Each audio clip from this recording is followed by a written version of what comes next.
கடந்து வந்த பாதைகளை திரும்பி பார்க்கிறேன்.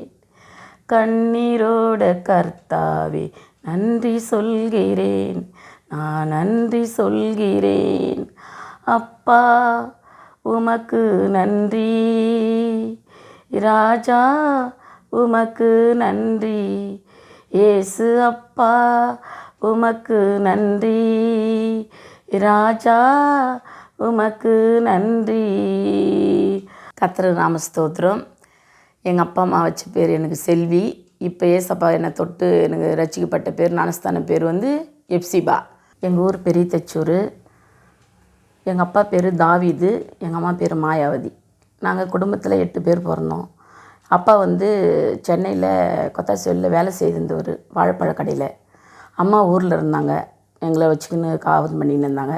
அப்பா வருவார், அடிக்கடிக்கு வருவார். வீட்டை குடும்பத்தை நல்லா பார்த்துக்கினவர் தான் அப்பா. ரொம்ப கஷ்டப்படுற ஃபேமிலி குடும்பம் எங்கள் குடும்பம். ஏசப்பா எங்களை கொண்டு வந்ததுக்கு நன்றி. அது மட்டும் இல்லை, அண்ணன் பெரிய அண்ணன், அடுத்தது நான். அண்ணன் செல்வம், என் பேர் செல்வி, ஜெயந்தி என் தங்கச்சி, இன்னொரு தம்பி சேகர், சந்திரன், இயேசு, சகிலா. நாங்கள் இத்தனை பேர் மகள் பிறந்தவங்க. 3 பொண்ணு 4 ஆம்பளைங்க எங்கள் வீட்டில். ஒரு தம்பி, எனக்கு 2வது தம்பி தவறிட்டாங்க. ஆனாலும் ஏசப்பா எங்களை தெரிஞ்சு கொண்ட விதமே வேறு விதம். ஆனால் ஏசப்பா எங்கள் கூட்டின்னு வந்ததுக்கு நன்றி. எங்கள் அம்மா ஒரு இந்து குடும்பம். எங்கள் அம்மா குடும்பமே அவங்க ஒரு இறையூருன்ற ஒரு கிராமம். எங்கள் அப்பா ஒரு கிறிஸ்டின், ஆனால் அவங்க சிஎஸ் சபைக்கு போகிறவங்க. ஆனாலும் அப்பா மெழுகுவத்தி சாம்பிராண்டி எடுத்துருவாங்க ஒரு வீட்டில். அம்மா ஒரு இந்து குடும்பம், கற்பூரம் ஏற்றுவாங்களாம். அப்படி இருக்கும்போது அப்பா சொல்லுவாராம், ஏம்மா நம்ம 2 பேரும் ஒரு வீட்டில் இருக்கிறோம், இந்த மாதிரி நீ பண்ணுறேன்னு. இல்லை, உங்கள் தெய்வத்தை நீ கும்பிடு, எங்கள் தெய்வத்தை நான் கும்பிட்றேன் அப்படின்னு சொல்லிட்டு பேசிக்குவாங்களாம். அப்படியே கொஞ்ச நாள் அப்படியே வாழ்ந்துருந்தவங்க தான் அவங்க. அப்பா சென்னைக்கு வருவார், கொஞ்சம் சம்பாரிச்சுன்னு எங்களுக்கு கொடுப்பாரு. அம்மா பார்த்துப்பாங்க. கை நீ காட்டுக்கெலாம் போயிட்டு சம்பாதிப்பாங்க. நாங்களும் கொஞ்சம் பெரிய ஆள் ஆனோம். ரொம்ப சாப்பாடு கஷ்டம். ஆனால் அம்மா வேலைக்கு போவாங்க, வீட்டில் குடும்பத்துக்காக கஷ்டம். ரேஷன் அரிசி தான் சாப்பிடுவோம். அந்த மாதிரி காலத்தில் சூழ்நிலை வாழ்ந்து கொண்டு இருந்தோம். ஆனால் எங்கள் அம்மா சொல்லியிருக்கிறாங்க, நான் பிறந்து 3-4 குழந்தையில் என்னுடைய படுக்கையில் நான் படுத்து வச்சுருந்தாங்களாம். அப்போ ஒரு பாம்பு, நல்ல பாம்பு குட்டி என் பக்கத்தில் இருந்தான். எங்கள் அம்மா சொல்லி தான் எனக்கு அது தெரியும். அப்போ ஐயோ அம்மா இங்கே போயிட்டு திரும்பி பார்க்கும்போது அந்த பாம்பு பக்கத்தில் பார்த்துட்டு, ஐயோ குழந்தைய நான் கடிச்சிட போகுதுன்னு சொல்லிட்டு எங்கள் அண்ணன் துணியோட தூக்கின்னு ஓடிட்டாங்களாம். அந்த பாம்பு நான் படுத்திருந்த இடத்துல பாயில் சுட்டிட்டு படுத்துனது தான். அப்போது அந்த பாம்பை எங்கள் அப்பாவை கூப்பிட்டு அடிச்சிட்டாங்க. ஆனாலும் ஏசப்பா பக்கத்துலேயே பிசாசு எப்படி தொடர்ந்து வந்தானோ அது மாதிரி நான் சிறு வயதுலேருந்து அந்த பாம்பு என் பக்கத்துலேயே இருந்திருக்குது. ஆனாலும் ஏசப்பா என் ஜீவனை எடுக்காதபடிக்கு காத்த தேவனுக்கு நன்றி. அது மட்டும் இல்லை, என்னை ஏசப்பா என் ஜீவனை கொடுத்து என்னை வளர்த்து ஆளாக்குனார். ஏசப்பா என்ன சொல்லிக்கிட்டாருன்னா, உன் தாய் உருவாகும் முன்னே உனக்கு கருவை தெரிந்து கொண்டா, அது தெரிந்து கொண்ட பிரகாரம் என்னை எதுவும் பண்ணலை, தொடலை. அப்போது ஏசப்பா என்னை சின்ன வயசுலேருந்து காது பண்ணி எல்லாரையும் கொண்டு வந்தார். அண்ணன் படிக்க ஸ்கூலில் சேர்த்தாங்க. அண்ணன் படிச்சுன்னு இருந்தார். நானும் பெருசாகி ஒரு 3ஆம் கிளாஸ் வரைக்கும் படிச்சிருந்தேன். அப்படியே இருக்கும்போது எங்கள் வீட்டில் ரொம்ப கஷ்ட சூழ்நிலை தான் வளர்ந்தோம். நாங்கள் 7-8 பேரும். அப்பா மெட்ராஸ்க்கு வந்துடுவார். கொஞ்ச நாள் ஒரு 2 மாதம் 3 மாதம் இருந்துட்டு 1 மாதம் இருந்துட்டு வருவார், சம்பாதிச்சுட்டு வந்துட்டு. ரொம்ப கஷ்டம், சாப்பாடு கஷ்டம் தான், வேறு ஒன்றும் இல்லை. அது மாதிரி சூழ்நிலையில் இருக்கும்போது கூழ் தான், நைட்டில் கொஞ்சம் சோறு, பகலெல்லாம் கூழ் கொடுப்பாங்க. அந்த மாதிரிலாம் எங்கள் வீட்டில் வளர்ந்த நாட்கள் உண்டு. ஆனால் ஏசப்பா கிருபையில் இப்போ நல்லா இருக்கிறோம். ஏசப்பா எங்களை கொண்டு வந்த விதமே வேறு விதம். அப்பா ஒரு கிறிஸ்டினில் இருந்தாலும் ஒரு பாரம்பரியம் கிறிஸ்டின், ஒரு சிஎஸ் சபைக்கு போகிறவங்க. என்னை கூப்பிட்டு போவாங்க சர்ச்சுக்கெல்லாம். எனக்கு என்னன்னு எனக்கு தெரியாது. நாத்துமாவே கர்த்தரை ஸ்தோத்திரின்னு முழுசாக எனக்கு சொல்ல தெரியாது. நான் மண்ணு போய்ட்டு உக்காந்துட்டு வருவேன், ஒன்றுமே தெரியாது. அம்மா எதுனா பண்ணால் கூட எனக்கு என்ன தெரியாது, ஏதோ பண்ணுறாங்க அப்படின்னு தான் இருப்பேன் நான். அப்படியே வளர்ந்து கொண்டு இருக்கும்போது எனக்காக எனக்கு கொஞ்சம் கருத்தெரிய டைமில் இந்த தெருவாக ஏசப்பா பற்றி சொல்ல வருவாங்க. ஏசப்பா சொல்ல வரும்போது அந்த இடத்துக்கு நான் முன்னேடமாக போய்ட்டு நிற்பேன். சீக்கிரமாக நான் சின்ன வயசுலேருந்து படிப்பறிவு வராதனால எங்கள் வீட்டில் ஒரு ஆடு வாங்கிட்டு எங்களை கொடுத்தாங்க. அந்த ஆடு மேய்ச்சவு தான் நான். அந்த ஆட்டை மேய்ச்சி கொண்டு இருந்தேன். ஆடு நிறைய குட்டி போடும். எங்கள் அம்மா அதை விற்பாங்க, வீட்டுக்கு சாப்பாட்டுக்கு வச்சுப்பாங்க. இப்படியாகவே இருந்தோம். நான் ஆடு மேய்க்க என்னை விட்டுட்டாங்க. எல்லோரும் எங்கள் வீட்டில் அத்தனை பேர் படித்தவங்க, நான் மட்டும் ஆடு மேய்ச்சுவேன். எங்கள் அம்மாவுடைய தங்கச்சி ஒருத்தவங்க இருந்தாங்க. அவங்க கூட நான் விளையாட்டுத்தனமாக ஓடுறதுனால என்னை அப்படியே கண்டுக்காமல் விட்டுட்டாங்க. அண்ணா சொன்னாங்க, ஏம்மா எப்படின்னா கொண்டு போய் ஸ்கூலில் விடுமா, அது பரவாயில்ல அப்படின்னு சொன்னாங்க. அம்மா அதை கேட்கல. வீட்டில் குழந்தைங்க நிறைய சின்ன சின்ன பிள்ளைங்க இருக்கவே அந்த குழந்தைங்கள வச்சுக்கிறதுக்கு நான் யூஸ் ஆகிட்டேன். அம்மாவும் சரி வீட்டில் பார்த்துக்கிட்டோம், வேலையை பார்க்கட்டும், வீட்டு வேலையை செய்கிறதுக்கு தண்ணிக்கெலாம் கஷ்டம். எங்கள் ஊரில் கிணத்துல தான் போய் தண்ணி இறைக்கணும். நைட்டில் 3 மணிக்கெலாம் போயிட்டு வத்தி குச்சி அடித்து பார்த்து அந்த கிணத்துல தண்ணி மொண்டுட்டு வரணும், கைனில் போய் தூக்கிட்டு வரணும். அப்படி இருக்கும்போது என்னை வேலைக்காக வச்சுக்கிட்டாங்க. வீட்டு வேலையை செய்கிறதுக்குனே எங்கள் அம்மா வச்சுக்கிட்டாங்க. கருத்தில் பண்ணி என்னை படிக்க அமைச்சிருந்தா நீங்கள் நல்லா இருந்திருப்பேன் நானும். ஆனால் எங்கள் வீட்டில் எல்லோரும் படித்தவங்க, நான் ஒரு ஆள் மட்டும் படிக்கலை. ஆடு மேய்க்கிற நேரத்தில் அழுவேன். எல்லோரும் நம்ம வீட்டில் படிச்சிருக்கிறாங்க, நம்ம மட்டும் ஏன் படிக்கலை, நம்மளுக்கு படிப்பறிவு இல்லையேன்னு சொல்லிட்டு நிறைய நாட்களில் நான் அழுத நாட்கள் உண்டு. அங்கங்கே நிற்கிற இடம்லாம் அழுவேன், மரத்துங்கிழ, ரோட்டில், மூட்டில், எல்லா இடத்துலையும் அழுவேன். ஆனால் ஆடு மேய்ச்சிட்டு நம்ம அண்ணன் தனியாக வருவேன், தனியாக போவோம். ஒரு பயம்னா என்னன்னு தெரியாது எனக்கு. அப்படி ஒரு துணிச்சலாக இருப்பேன். சின்ன வயசுலேருந்தே ஒரு துணிச்சலான ஒரு பொண்ணு நான். நைட்டு 8 மணிக்கு கூட நான் எங்கன்னா வெறுவுக்கு போயிட்டு வந்தேன், ஆற்றுல இருப்பேன். 4 ஆம்பளை 3 ஆம்பளைங்க இருந்தால் கூட நான் ஆம்பளைங்கலாம் பயப்படவே மாட்டேன். அவ்வளோ ஒரு தைரியமாக இருக்கிற பொண்ணு. பயம்னா எனக்கு என்னன்னே தெரியாது. எத்தனை பேர் வந்தாலும் எதிரி நின்று பேசுவேன், நீ யார், நீ என்ன போ எடே அப்படின்னுவேன். அப்படியெல்லாம் நான் தைரியமாக வளர்ந்த பொண்ணு. ஆனால் அந்த பயத்தை எனக்கு கொடுக்கவே இல்லை ஏசப்பா. என்னை நல்லபடியாக வளர்த்தாரு. ஆனால் அவருடைய கிருபை இருந்தனால நான் வளர்ந்தேன், அப்படிதான் சொல்ல முடியும் என்னால். அப்பா ஒரு கிறிஸ்டினாக இருந்தாலும் சர்ச்சுக்கு போவேன், சும்மா வருவேன். அம்மா என்ன பண்ணுறாங்களோ, வீட்டில் என்ன பண்ணாங்கன்னா அவங்க கூட நிற்பேன். எனக்கு அதுன்னு எனக்கு புரியாது. அப்படியே சும்மா ஒரு பாரம்பரியமாக போயிட்டு வருவேன், என்ன பண்ணுவேன், வீட்டில் வளர்ந்தேன். அப்படியே இருக்கும்போது எனக்கு கொஞ்சம் வயசான பிறகு எங்கள் அம்மா பாப்பா படிக்கலை, யாராச்சும் வரங்கள் வந்தால் கொடுக்கணுன்னு சொல்லிவிட்டு அப்படி நியமிச்சுன்னு இருந்தாங்க. ஆனாலும் நான் நினச்சேன், நம்மளுக்கு படிக்க வரல, படிக்காத மாப்பிள்ளைங்க தான் வருவாங்க அப்படின்னு நினச்சிக்கின்னு அழுத நாட்கள் உண்டு. ஆனால் எனக்கு எங்கள் மாமா பிள்ளையே, அவர் மெட்ராஸில் சென்னையில் இருந்தவங்க, அவர் என்னை கல்யாணம் பண்ணின்னு போனார். அவங்க வீட்டில் அவர் படித்தவர், நாங்கள் படிக்கலை. ஆனாலும் என்னுடைய சூழ்நிலை எப்படி சொல்கிறது, ஏசப்பாக்குள்ளே உண்மையை தான் சொல்லணும், பொய்யே சொல்லக்கூடாது. நான் படிக்காத பொண்ணு, அவர் ஒரு பழைய வியாபாரி, பிஏ படித்த மாப்பிள்ளை. அவர் ஒரு பழைய வியாபாரி சௌகர்பேட்டில். அவர் எங்கள் வீட்டுக்கு வராரு, எங்கள் அம்மாவை பார்க்க வராரு. எங்கள் அம்மா பார்க்க வரும்போது நானும் எங்கேயோ போயிட்டு வேலைக்கு போயிட்டு நான் அப்போ தான் சாப்பிடலான்னு உள்ளே போகிறேன். அப்போல்லாம் நான் சின்ன வயசில் நான் களை வெட்ட போகலாம், பைசாவே 3 ரூபா 50 காசு தான். எங்கள் சித்தியும் போவாங்க, நானும் போவேன். அவங்க கூட நான் ஓடிடுவேன். அவங்க கூடயே கொஞ்சோண்டு எனக்கு களை வெட்டுறதுக்கு கொஞ்சோண்டு அவங்க எல்லாம் ஃபுல் களையை வெட்டிக்கின்னு எனக்கு கொஞ்சமாக விட்டுன்னு போவாங்க. அப்படியா எனக்கு அப்புறம் ஒரு 4 ரூபான்னு ஏற்றுனாங்க, 5 ரூபான்னு ஏற்றுனாங்க. அந்த மாதிரிலாம் கஷ்ட சூழ்நிலை நாங்கள் வளர்ந்தோம். அப்போ எங்கள் வீட்டுக்காரு சென்னையிலேருந்து எங்கள் மாமா வந்தாங்க, எங்கள் மாமா பிள்ளை. ஆனால் அவங்கக்கிட்ட நான் பார்த்து பேசுனதில்லை, பழகினதில்லை. அத்தை பிள்ளை இருக்கிறாங்க, மாமா பிள்ளை இருக்கிறாங்க தெரியும் எனக்கு, அவ்வளோதான். அவங்க வந்தாங்க எங்கள் வீட்டுக்கு திடீர்னு ஒரு நாள். அப்போ எங்கள் அம்மா ஆடு ஓட்டின்னு போயிட்டாங்க, நான் வேலைக்கு போனது காரணத்தினால. அப்போ எங்கள் வீட்டில் மாயாவதி வீடு எதுன்னு கேட்குறாங்க பிறகு ஒருத்தவங்க வழி காட்டினாங்க. அவர் நின்னார். எங்கள் வீடு ஒரு கூரை வீடு, ரொம்ப கூரை வீடு, சின்ன வீடு. அந்த வீட்டில் ஒரு ஓலை சத்தம் கேட்குற மாதிரி சத்தம் கேட்டுச்சு. நான் யார் வராங்கன்னு சொல்லிட்டு குனிஞ்சு பார்த்தேன். அப்போ எங்கள் வீட்டுக்காரு வந்தார். அப்போ யாருன்னு கேட்கும்போது அத்தை இல்லைங்களான்னு கேட்குட்டாரு. அத்தை இல்லை, ஆடு ஓட்டின்னு போய்க்கிறாங்க அப்படின்னுட்டேன். உடனே அவங்கள திண்ணை மேலே உட்கார வச்சு பாயை மட்டும் போட்டு தண்ணி எடுத்து அந்த கையில் கூட கொடுக்கல, தரையில் வச்சுட்டு நான் போயிட்டேன். அவர் என்ன அந்த பொண்ணு கையில் கூட கொடுக்கல, அப்படி போயிடுச்சின்னு சொல்லிட்டு அவருக்குள்ளே ஒரு எண்ணம் பழகுது. எனக்கு தெரியாது இதெல்லாம். எங்கள் அம்மாவுக்கு போயிட்டு பக்கத்தில் திரும்பி பார்த்தா கைனிவேலி, எங்கள் வீடு பக்கத்தில் கைனிவேலி பக்கம். அப்போ நான் எங்கள் அம்மா திரும்பி பார்த்தேம்மா உங்கள் அண்ணன் பிள்ளை வந்துருக்காங்க வாமா அவனு கத்தனை சத்தம் போட்டு. அப்புறம் எங்கள் அம்மா மோட்டு மேலேருந்து ஒரு மோட்டு பகுதியிலேருந்து காது கேட்டு வந்தாங்க. எப்பப்போ எதனா கேட்டுட்டு பேசின்னு இருந்தாங்க.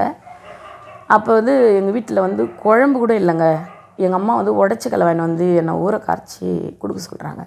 நான் கொஞ்சம் காரம் வச்சுட்டு கொடுக்கும்போது அவர் சொல்கிறார் அப்போ ஒரு வார்த்தை, எங்கள் வீட்டிலாம் இந்த மாதிரி நீ சமைச்சேன்னா அவ்வளோதான் அப்படின்றார். நான் ஏன் உங்கள் வீட்டுக்கு வரப்போகிறேன், நீங்கள் ஏன் அப்படி சொல்கிறீங்க அப்படின்னு நான் பேசிட்டேன். அவ்வளோதான். அவர் மனசில் என்ன யோசிச்சுன்னோ தெரில, என்னை வந்து கேட்டு கல்யாணம் பண்ணின்னு போனாங்க. எனக்கு 2000 கல்யாணம் ஆச்சு. என்னை வந்து ஒரு இடத்துல வந்து பக்கத்து ஊரில் என்னை கேட்டு போனாங்க. அதை வந்து எங்கள் அம்மா வந்து எங்கள் மாமா பிள்ளைகிட்ட சொன்னாங்க. இதை மாதிரி செல்வம், அவர் பேர் தமிழ்ச்செல்வம், என் பேர் செல்வி, இது மாதிரி பாப்பா வந்து கேட்டு போய்க்கிறாங்க செல்வம் அப்படின்னு எங்கள் அம்மா வந்து எங்கள் அத்தை பிள்ளைகிட்ட சொல்கிறாங்க, எங்கள் மாமா பிள்ளைகளை.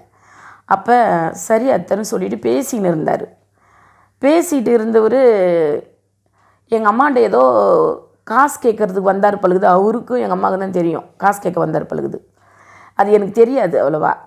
அப்போ எங்கள் அம்மா நான் சொன்னாங்க, இல்லைப்பா எங்கெல்லாம் பைசாலாம் இது இல்லைப்பா, ஆடு இருக்குது வேணா ஆட்டை விற்று வேணா தரேன், வியாபாரி வரட்டும்பா அப்படின்னாங்க. அப்போ நைட்டுக்கு இவங்க பேசியிருந்தாங்க பொழுது வெளியே, இதுமாரி பக்கத்து ஊரில் வந்து பாப்பாவை கேட்டுக்கிறாங்க, இது மாதிரி தீபாவளி மாதம் கல்யாணம் பாப்பாவுக்கு அப்படின்னு சொல்லின்னு பேசியிருந்துக்கிறாங்க. சரி அத்தைன்னு அவர் கேட்டு இருந்துக்கிறாரு போல்.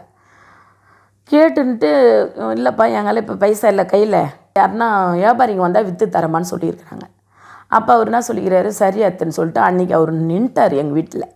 நான் சொல்கிறேன், அது யார் வந்துக்கிறவங்க, அவங்க வீட்டில் ஏன் நிறுத்துற நீ, நான் வீட்டில் யாருன்னா பார்க்குறவங்கன்னா சொல்லுவான் அப்படின்னு எங்கள் அம்மாட்ட நான் சொல்கிறேன். இல்லைம்மா வந்த பிள்ளைய நான் நான் சொல்ல முடியும், இருந்து காசு வாங்கின்னு போகிறேன்னு சொல்லுது பிள்ளை, ஏதோ அர்ஜென்ட்டாக காசு வாங்க வந்துக்குது அப்படின்றாங்க. சரின்னு அதே மாதிரி நைட்டு படுத்து இருந்துட்டார். நாங்கள் உள் வீட்டில் படுத்துட்டோம், நான் அவர் வெளி வீட்டில் படுத்துட்டார். அப்போ ஆட்டு வியாபாரி காலையில் வந்தாங்க, ஆடு விற்றுச்சு, 3 ஆடு இன்னும் கெடா விற்றாங்க எங்கள் அம்மா. விற்று ஒரு 2 பணம் கொடுத்தாங்க. அப்போல்லாம் ரொம்ப கம்மி ரேட்டு தான், இப்போலாம் நிறையவே விற்கிறாங்க, அப்போலாம் ரொம்ப கம்மி ரேட்டு தான். அப்போ 3 கெடா விற்று அவருக்கெல்லாம் பைசா கொடுக்குறாங்க. அந்த பைசா வாங்கிக்கினார். நானும் போயிட்டு வரேன் அத்தைன்னு சொல்லிவிட்டு 9:30 பஸ்ஸுக்கு அவர் கிளம்பிட்டார். எங்கள் அம்மா வீட்டில் இருக்கும்போது அவர் கிளம்பிட்டார். நானும் சரின்னு சொல்லிவிட்டு விட்டுட்டேன். அதேமாரி ஒன்று சொல்ல மறந்துட்டேன் நான். எங்கள் வீட்டுக்காரர் வரும்போது வாழைப்பழம், பூ, பழங்கள்லாம் வாங்கிட்டு வந்தார். எங்கள் அம்மா சொல்கிறாங்க, அந்த பூவை எடுத்து தலையில் வைமான்னாங்க. யார் வேணும் அந்த பூவை, யாரை வைக்க சொல்கிற அப்படின்னு சொல்லிட்டு எங்கள் அம்மாவே நான் திட்டிட்டேன். அப்படியே அந்த பூவும் ஃபேன் காற்றுல தான் வதங்குச்சு, நான் வைக்கல தலையில் அத்தை. அப்படி இருக்கும்போது எனக்கு பிடிக்காது, யார்கிட்டையும் என்ன பேச பிடிக்காது. அதனால் நான் அந்த பூ வைக்கல, ஃபேன் காற்றுல வதங்கிடுச்சு. அவர் போகிற மாரி போயிட்டு பணத்தை வாங்கிட்டு போயிட்டு திரும்பி வீட்டுக்கு வந்துட்டார். எங்கள் அம்மா ஆடு ஓட்டின்னு போயிட்டாங்க. நான் வீட்டில் இருக்கிறேன் தனியாக. வந்து என்னை கேட்குறாரு, ஏதோ அத்தைன்னு கேட்டார். அத்தை இப்போ தான் ஆடு ஓட்டிமானாங்க. என்ன நீங்கள் போனீங்க திரும்பி வந்துட்டீங்க அப்படின்ற. நான் இல்லைம்மா பஸ் போயிடுச்சுமான்றாரு. என்ன பஸ்ஸே போகல, இப்போ தான் அங்கே போகிற டைமு வர டைமு, இப்போ என்ன பஸ் போயிடுச்சுக்கிறாரு சொல்லிட்டு நான் கொஞ்சம் ஒரு மாதிரி ஆகிட்டேன் வீட்டில். என்ன அவர் நம்ம தனியார்களில் வந்துக்கிறாங்களேன்னு. அப்போ நான் அப்போல்லாம் எனக்கு சின்ன வயசுலேருந்தே தெருவுலாம் ஏசப்பா பற்றி சொல்கிறது, ஏசப்பான்னு நான் மனசுக்குள்ளேயே அப்படியே ஏசப்பா அப்படியே தான் சொல்லுவேன். எதுக்கு வந்தாலும் உட்காந்தாலும் ஏந்தாலும் ஏசப்பா சொல்லிக்கினே இருப்பேன். அப்போ ஏசப்பா என்னப்பா அப்படின்னு கேட்டுன்னு பேசின்னு இருக்கும்போது அவர் வந்து உள்ளே வந்து தண்ணி கொடுமான்னு கேட்டார். தண்ணி வெட்டி கொடுத்துட்டு இடையே வந்துட்டேன், வெளியே வந்துட்டேன். நான் வெளியே வந்தேன், உள்ளே வான்னு கூப்பிட்டாங்க. நான் உள்ளே போகலை. என்னான்னு கேட்டால், இல்லை நான் அத்தை நைட்லாம் சொல்லியிருந்தாங்க எங்களை இது மாதிரி உன்னை ஒரு இடத்துல கேட்டு போய்க்கிறாங்கன்னு. இல்லை எனக்கு நீ ரொம்ப பிடிச்சிருக்குது, உன்னை தான் நான் கல்யாணம் பண்ணிக்க போகிறேன்னு சொன்னாங்க. அவங்க சொன்னதையே நான் சொன்னேன், இவ்வளோ நாளாக நீ எங்கே போன, இப்போ வந்து எனக்கு ஒரு வீட்டில் ஒரு இடத்துல கல்யாணம் பண்ணி கொடுக்குறதுக்கு நியமிச்சிட்டு பிறகு இப்போ வந்து இன்னும் கல்யாணம் பண்ணிக்க போகிறேன்னு சொல்கிறீங்க. அதெல்லாம் இல்லை, நான் எங்கள் அப்பா அம்மா சொல்கிற இடத்துல தான் கல்யாணம் பண்ணிக்கணும் அப்படின்னு நான் சொல்கிறேன். சொல்லும் போது இல்லை எனக்கு நீ பிடிச்சிருக்கு ரொம்ப, வேறு வந்து பொண்ணுங்கன்னா வந்து ஜாலியாக பேசுவாங்க போவாங்க எதனா பண்ணுவாங்க, ஆனால் கிட்ட கூட நிற்கல, தண்ணி மண்ணை பக்கத்தில் வச்சுட்டு நீ போயிட்ட, எனக்கு நீ ரொம்ப பிடிச்சிருக்கு. நான் சொன்னேன், நீ படித்தவங்க, நான் படிக்காத ஆடு மேய்ச்ச பொண்ணு, எனக்கு ஏணி வச்சா கூட எட்டாதுன்னு அப்படி நான் சொல்கிறேன். அதுக்கு அவர் சொல்கிறாரு, ஏன் அப்படி படிப்பை வச்சு வித்தியாசம் பார்க்குற, நீ எனக்கு படிச்சிருக்கிற, எல்லாருக்கும் நீ படிக்காத பொண்ணு, எனக்கு நீ படிச்சிருக்கிற அப்படி சொல்கிறாரு. இல்லை உனக்கு நான் வேணும்னா நீ முறை பிரகாரம் போயிட்டு வீட்டில் உங்கள் அப்பா அம்மாட்ட சொல்லி, ஆனால் அவங்க வீட்டுக்கு அவர் பெரிய பிள்ளை, அதேமாரி 2 பொண்ணுங்க அவங்க வீட்டில், எங்கள் நாத்தனாருங்க, அவர் பெரிய பிள்ளை. எங்கள் வீட்டில் எங்கள் அண்ணன் பெருசு, நான் 2வது பொண்ணு. அப்படி நான் சொல்கிறேன், அத்தை மாமாவில் நீ இப்போ சொல்லி நீ வந்து கட்டின்னு போன்னு சொல்கிறேன். அப்படின்னா சொல்கிறாரு, இல்லை ஒத்துக்க மாட்டாங்க, நீ படிக்கலை, அதனால் எங்கள் அம்மா வந்து கட்டவே மாட்டாங்க அப்படி சொல்கிறாரு. சொல்லிவிட்டு என்ன சொன்னார்னா, இப்போ நீ ரயில்வே ஸ்டேஷனை தாண்டி எங்கள் ஊருக்கு பக்கத்தில் பேரணி ரயில்வே ஸ்டேஷனு, அதை தாண்டி தான் எங்கள் ஊர் உள்ள வரணும். அவர் சொல்கிறாரு, உன் பேரை எழுதி நான் பாக்கெட்டில் வச்சுக்கின்னு செல்வி எங்கள் அத்தை வீட்டுக்கு போனேன், செல்வின்றவங்க என்னை வந்து பிடிக்கலன்னு சொல்லிட்டாங்க, நான் இதை சூசைட் பண்ணிக்குவேன், நான் ட்ரெயினில் மாட்டிக்குவேன் அப்படியே சொன்னார் எங்கள் வீட்டுக்காரர். எனக்கு ஒன்றுமே புரியல. என்ன இது எங்கேருந்து வந்தாங்க அவங்க, என்ன இந்த வார்த்தை தேவையில்லாத வார்த்தைலாம் பேசுகிறாங்களேன்னு சொல்லிட்டு எனக்குள்ளே ஒரு பயம் வந்தது வேறு. அவர் இருக்கிறது ஒரே பிள்ளை வீட்டுக்கு, ஆனால் எழுதி வச்சுன்னு சாவர சொல்கிறாரு, என்ன இது சாமி இப்படின்னு சொல்லிட்டு மனசுக்குள்ளேயே நான் ஏதோ நினச்சி கொண்டு இருக்கிறேன் நான். அப்படி இருக்கும்போது அவர் என்ன சொன்னார், நான் உயிரோடு இருக்கணும்னா நீ என் கூட புறப்பட்டு வரணும், சாவுறதும் நான் உயிரோடு இருக்கிறதும் உன் கையில் தான் இருக்குது அப்படி சொல்கிறாரு. என்ன பண்ணுறதுன்னு எனக்கு ஒன்றுமே புரியல. சரின்னு சொல்லிவிட்டு என்ன இவர் இப்படி இப்போ நம்மளை மிரட்டுற மாதிரி பண்ணுறாருன்னு சொல்லிவிட்டு சரி எனக்கு பிடிக்கலன்னு இப்படி சொல்லிட்டேன். அப்போ என் சாவை பாரு அப்படின்னு நான் ரயில்வே ஸ்டேஷனில் போயிட்டு ட்ரெயினில் விட்டு சாவ போகிறேன் அப்படி சொல்கிறாரு. எனக்கு இன்னும் 2 பயம் வந்துடுச்சு. செம்மையாக பயம் வந்து பயந்துங்கிறேன் நான். அப்போ எனக்குள்ளேயே மனசில் பேசினேன், இந்தாண்ட உயிரை காது பண்ணுறதா, இந்தாண்ட சாவடிக்கிறதா, யாருக்கு நம்ம பயப்படணும், நான் எடுக்கிற முடிவு நல்ல முடிவோ கெட்ட முடிவோ எனக்கு தெரில சாமி, எனக்கு புரிய வைங்கன்னு சொல்லிவிட்டு எங்கள் வீட்டில் கிறிஸ்டின் தானே எங்கள் அப்பா, எங்கள் அம்மா தான் இந்து.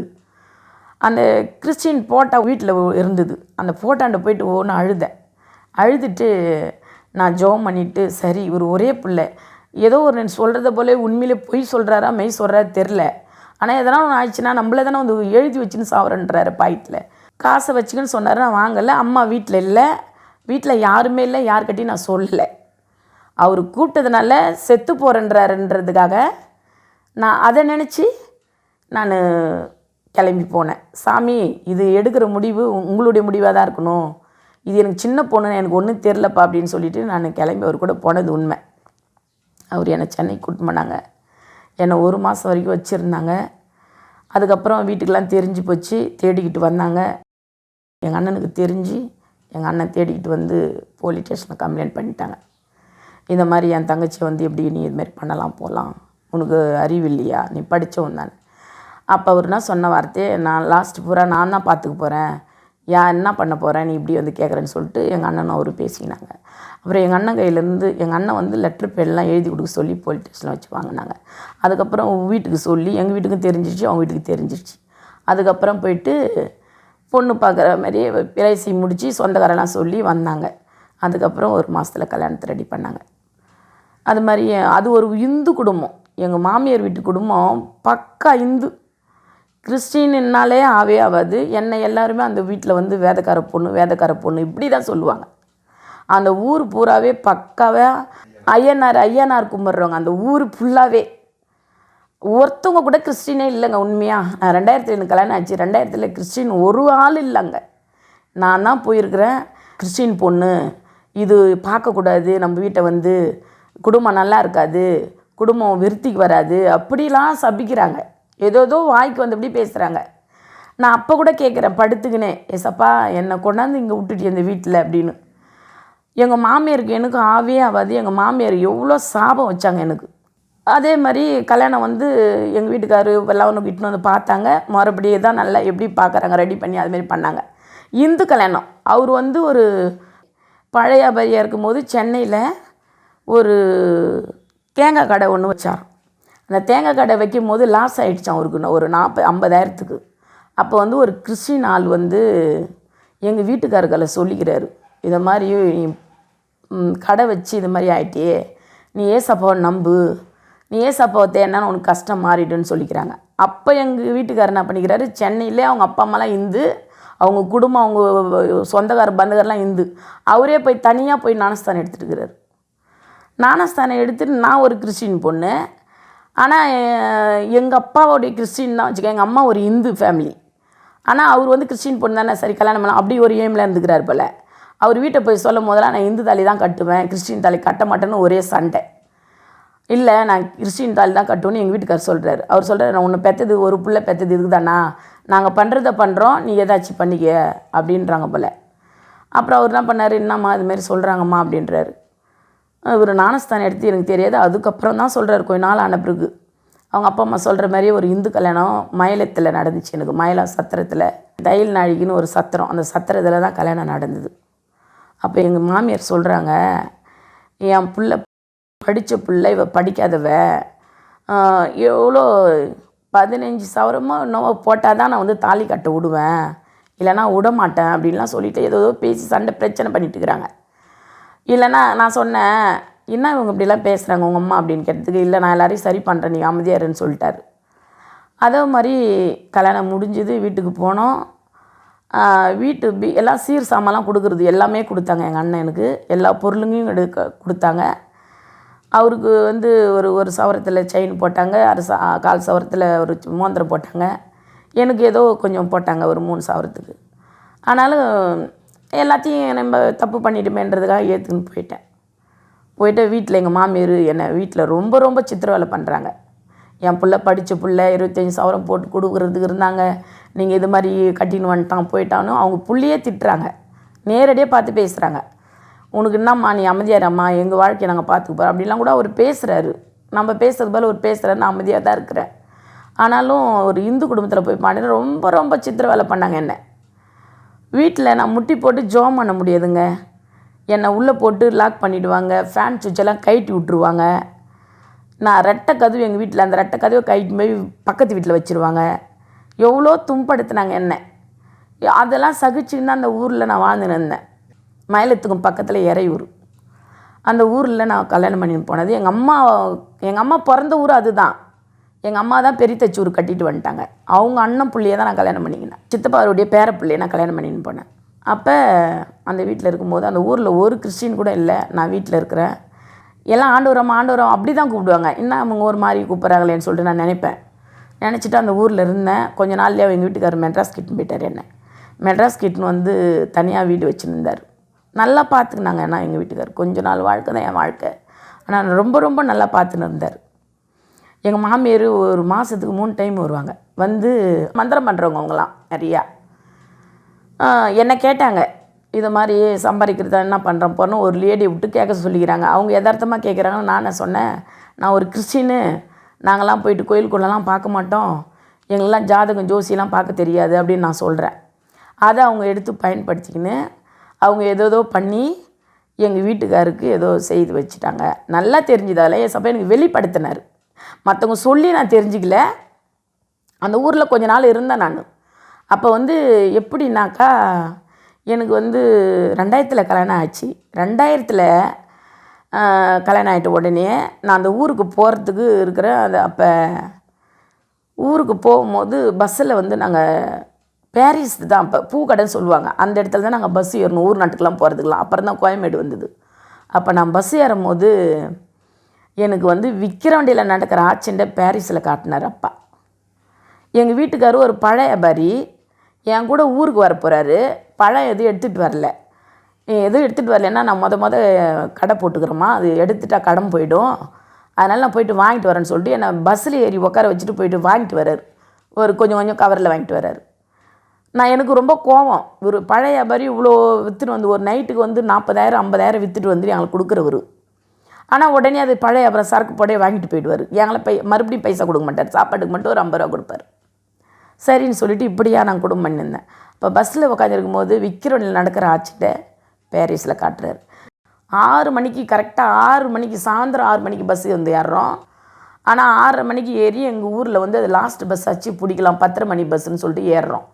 ஆனாலும் எங்கள் வீட்டுக்காரர் சொல்கிறாரு, 10:30 பஸ் கிடைக்காது, விக்கிரவண்டியில் நம்ம எங்கள் அம்மாவுடைய அக்கா ஒருத்தவங்க இருக்கிறாங்க, அவங்க வீட்டில் நம்ம தங்கிட்டு கூட காலையில் நம்ம புறப்பட்டு போகலாம் அப்படின்றாரு. நான் சொன்னேன், நம்ம பஸ்ஸு கிடைக்கும், கண்டிப்பாக நம்ம வீட்டுக்கு தான் போவோங்க அப்படின்றேன்.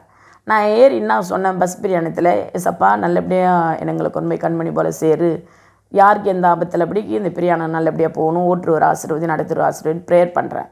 கண்ணை மூடி ஒரு செகண்ட் ப்ரேயர் பண்ணும்போது வெள்ளை காரை காமிக்கிறார், விக்கிரவண்டி காமிக்கிறார். முதல்ல விக்கிரவண்டி போலீஸ் ஸ்டேஷனுக்கு மேலே தண்ணி டேங்க்கு காமிக்கிறார், பெரிய டேங்க்கு.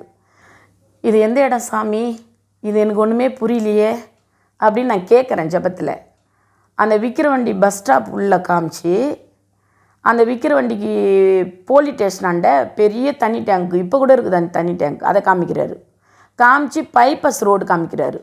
அந்த இடத்துல ஒரு வெள்ளை காரை காமிச்சு ஒரு 2 அடி தூரத்தில் ஒரே பிளட்டு, ஒரு ரத்தமாக காமிக்கிறாரு. அப்படியே துவஞ்சு போயிருக்கு. எனக்கு இந்த ரத்தத்தை பார்த்த உடனே இது கண்ணில், எனக்கு அந்த பஸ்ஸில் டிவி இல்லை, வீடியோலாம் இல்லை, எதுவுமே இல்லை. இதை கண்ணை மூடி நான் ஜோம் பண்ணும் போது ஏசப்பா எனக்கு உண்மையாக காட்டுறது 2000 இது ஏசப்பா ஒரு அதிசயம், ஒரு அற்புதம் இது. அதனால் நான் என்ன பண்ணுறேன், மறுபடியும் என் கண்ணை நானே தொடச்சிக்கின்னு, என்ன இது நம்ம கண்ணுக்கு இப்படி தெரியுது அப்படின்னு சொல்லிட்டு மறுபடியும் நான் கண்ணை மூடுறேன். கண்ணை திறந்தனா தெரியல, கண்ணை மூடனா தெரியுது எனக்கு. அப்போ நான் உடனே எங்கள் வீட்டுக்காரர் வந்தார், பழம் வாங்கிக்கணும் வந்து பக்கத்தில் உட்காந்தார். என்னங்க இதுமாரி பஸ் கிடைக்கணும், நல்லபடியாக போய் சேரணும், நான் ப்ரேயர் பண்ணுறேன், எனக்கு கண்ணில் எப்படி தெரியுது, விக்கிரவண்டியில் ஒரு ஆக்சிடென்ட் ஆகிற மாதிரி காமிக்கிறாரு, விக்கிரவண்டி பஸ் ஸ்டாண்டு காமிக்கிறாரு, தண்ணி டேங்க்கு, போலீஸ் ஸ்டேஷன், அந்த போலீஸ் ஸ்டேஷன் பின்பக்கம் ஒரு சந்து மாதிரி இருக்கும், இன்றைக்கி அந்த சந்து போகுது, அந்த சந்தெல்லாம் காமிக்கிறாருங்க. பின்னாடி பைபாஸ் ரோடு காமிக்கிறாருங்க. சொல்கிறேன் பைபாஸ்ன்னு இப்போ சொல்ல தெரியுதுங்க, அப்போ சொல்ல தெரியாது. ஒரு பெரிய ரோடு காமிக்கிறாருன்னு சொன்னேன். அந்த ரோட்டுக்கு பக்கத்தில் ஒரு இந்து கோயில் ஒன்று, பாழடைஞ்ச கோயில், அதையும் காமிக்கிறாரு. அப்போ நல்லா பார்த்துட்டு இவர்களை சொல்கிறேன், நீ பைத்தியம் மாரி வளருவேனா, பைத்தியம் நீ அப்படின்றாரு. டக்குன்னு நான் சொல்கிறேன் பைத்தியன்ட்டார். சரி பைத்தியமாகவே நான் இருக்கிறேன் அப்படின்னு சொல்லிட்டு மனசுக்குள்ளேயே அப்போ தொடங்கின ஸ்தோத்திரம். நான் அந்த ஊர் டிக்கெட் எடுக்கிறேன். என்னென்னு எடுக்கிறேன், விக்கிரவண்டினே டிக்கெட் எடுக்கிறேன். பஸ்காரனா சொல்கிறாங்க, விக்கிரவண்டி உள்ளே போகாதுமா, பஸ் ஸ்டாண்டு உள்ளே போகாது, இது பைபாஸில் போகிற பஸ்ஸு, நாங்கள் விழுப்புரம் டிக்கெட்டு தான் போடுவோன்னு எங்கள் வீட்டுக்காரர்களை பேசுகிறாங்க. அதுக்கு எங்கள் வீட்டுக்காரர் சொல்கிறாரு, சரி விழுப்புரமே கொடுத்துருங்க ரெண்டுன்றாரு. விழுப்புரம் டிக்கெட்டே போட்டாச்சு. இந்த பஸ்ஸுக்காரர் என்ன சொல்லிட்டாரு, உள்ளே போகாதுன்னு சொன்னார். ஆனால் வர வர வர வர ஸ்தோத்திர பலி ஏவிக்கினே வருது மனசுக்குள்ளே. துதி துதி துதி துதின்றது போலே இருக்குது என் மனசில் ஏவி துதிச்சு கொண்டே இருக்கிறேன். நான் அவருக்கெல்லாம் பேசி கொடுத்துன்னு வரேன். ஆனால் மனசுக்குள்ளே எனக்கு ஸ்தோத்திர பலி நீங்காமல் இருக்குது, அப்படியே சொல்லிக்கிட்டே வரேன். உடனே வந்தது. நாங்கள் 6 மணிக்கு ஏறினோம். ஒரு 8 9 தெரியல, எனக்கு சரியாக தெரில டைமு. அந்த இவ்வளோ இருட்டில் கருக்கலாக இருக்குது அந்த இடத்துல வந்து என்னை இறக்கி விட்றாங்க. அதே பஸ்காரே இறக்கி விட்றாங்க. எப்படி இறக்கி விட்றாங்கன்னா, போலீஸ் ஜீப் வந்து ஆலோசனை பண்ணுறாங்க ஃபோனில், இதை மாதிரி பைபாஸில் போகிற பஸ்ஸெல்லாம் விக்கிரவண்டி உள்ளே போயிட்டு போகணும், பஸ் ஸ்டாண்டு உள்ள இப்படியே திரும்புங்கன்னு சொல்லிட்டு ஆலோசனை பண்ணுறாங்க. அது என் காதில் கேட்குது. ஆனால் ஒரு இருட்டில் இறங்குறேன். நான் இறங்கும் போது நான் கேட்குறேன் பஸ்காரன், எந்த இடம் தெரியும் கொண்டு வந்து இறக்கி விட்றீங்களே இருட்டில், எப்படிங்க போகிறது அப்படின்றேன். இல்லைம்மா விக்கிரவண்டி போலீஸ் ஸ்டேஷன் பின்னாடிம்மா, இப்போ இப்படியே இந்த சந்து வழியை போனால் வந்துருமா அப்படின்றாங்க. அந்த ஜீப்பு கொஞ்சம் இடையே வரக்குள்ளே எனக்கு இருட்டலாக இருந்துச்சு தெரியல. கிட்ட வர வர வர வர அந்த ரத்தத்தையும் பார்க்குறேன், அந்த வெள்ளை காரை ஆச்சிண்டானதையும் பார்க்குறேன். ஐயோ ஏசப்பா, இதை தானே நீ எனக்கு கண்ணு முன்ன காமிச்சிங்க ராஜா அப்படின்னு சொல்லிட்டு ஒரே ஒரு உடம்பெல்லாம் ஒரு மாதிரி அப்படியே ஒரு ஆச்சரியமாக பார்த்து ஒரு மாதிரி அதிர்ச்சி மாதிரி ஆனேன். நான் ஆகிட்டு உடம்பெல்லாம் ஒரு மாதிரி உதிர்ற மாதிரி ஒரு மாதிரி சில்னஸ் வந்துச்சு, ஒரு மாதிரி சில்லுன்னு ஏசி காற்று மாதிரி என் மேலே வந்தது. அப்போ நான் உணர்ந்தேன். உடனே அதை நான் அந்த ஜீப் வெளிச்செல்லாம் அந்த பிளட்டெல்லாம் நான் நல்லா பார்க்குறேன். அந்த ஜீப்காரே சொல்கிறாரு, 6 மாதம் ஆகுது கல்யாணம் ஆகிட்டு, 6 மாதம் ஆகுது, லாரிக்காரன் வந்து அடித்து தூக்கிட்டான், அந்த பாடி எடுத்துகிட்டு போயிட்டாங்க. அந்த பிளட்டெல்லாம் பார்க்குறேன், அந்த காரு நர்சிங் போய்க்கிறத பார்க்குறேன். என் 2 கண்ணால் பார்த்தேன். பாரிஸில் பார்த்ததை வந்து அப்படியே விக்கிரவண்டி போயிட்டு பார்க்குறேன் நேரில். அப்போ இவ்வளோ தூர தேவன், அதிசயமான தேவன் சொல்லிட்டு அப்பயே வந்து எல்லாமே நமக்கு ஏசப்பா தான், வேறு யாருமே இல்லை அப்படின்னு நான் ரொம்ப ரொம்ப ரொம்ப ரொம்ப உறுதிப்படுத்திக்கினேன் என்ன நான். அப்புறம் எங்கள் வீட்டுக்காரர்களை சொல்கிறேன், மறுபடியும் எங்கள் வீட்டுக்காரர் பஸ் ஸ்டாண்டில் நிற்கிறாரு. எங்கள் ஊர் ஜனம் நிற்கிறாங்க.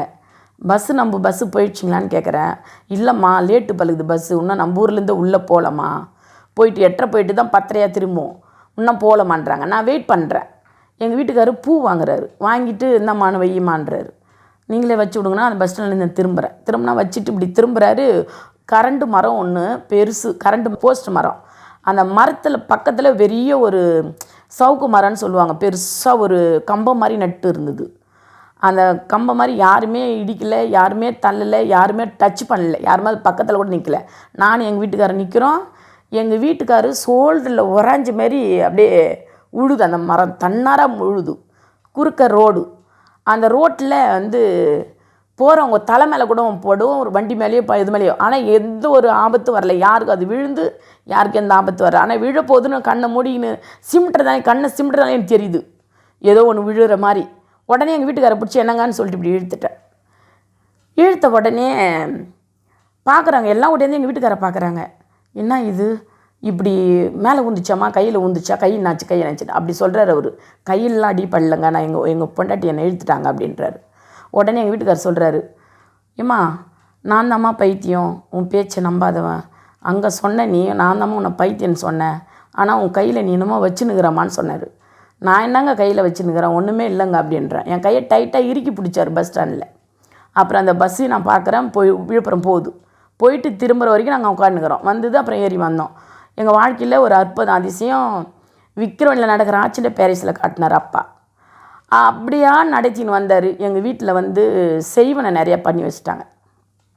எங்கள் வீட்டுக்கார் பிஸ்னஸில் லாஸ் ஆகணும், எங்கள் வீட்டுக்கார் என்னை விட்டு பிரிஞ்சு போகணும், இவளை மறந்துடணும்னு சொல்லிட்டு செய்வனை பண்ணி வச்சுக்கிறாங்க. நல்லா தெரிஞ்சுது.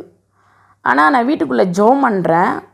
ஜெபம் பண்ணும் போது கருப்பு பூனைங்க, கருப்பு பூனை அப்படியே பூனை ஒரு ரூபத்தை காட்டி மறைச்சிட்டு வெறி தலை மட்டும் நிற்கிது. அந்த தலை மட்டும் வந்து ஒரு மாதிரி கீர்க்கிறா பல்லு வச்சுக்கின்னு இழிச்சு காட்டுது ஒரு மாதிரி. என்ன நம்ம இந்த 2 சோல்ட்ரி அமுக்கும் என்ன அமுக்கி அப்படியே முழங்காலில் நிற்க முடியாது. 2 சோல்ட்ரி வந்து இந்த பக்கம் 2 பேர் இந்த 2 பக்கம் அமுக்கிற மாதிரி அமுக்கும். ஏஸ்வி நமத்தில் போ அப்படின்னு சொல்லிவிட்டு நான் சிலுவை போட்டுக்கணும் மறுபடியும் ஜெபம் பண்ணுவேன். முட்டி போட்டுன்னு உட்காந்து ஜெபம் பண்ணுவேன். அப்படியா நான் அந்த வீட்டில் ஜெபத்தில் தாங்க வாழ்ந்துன்னு இருந்தேன். அந்த கொஞ்ச நாள் வாழ்க்கை இருந்தாலும் ஜெபத்தில் தான் வாழ்ந்துன்னு இருந்தேன். எங்கள் மாமியார் என்ன பண்ணாங்க, என்ன என் வீட்டில் வந்து முக்கடு போட்டுன்னு ஜெபம் பண்ணுறது, என் வீட்டு குல தெய்வம் வெளியே போகிறதா, நீ வெளியே போ, முதல்ல நீ இந்த வீட்டிலே குடும்பம் பண்ண தேவை, வெளியே போன்னு சொல்லிட்டு ரெட்டை கதவு கழிட்டுன்னு வந்து வெளியே வச்சுட்டாங்க.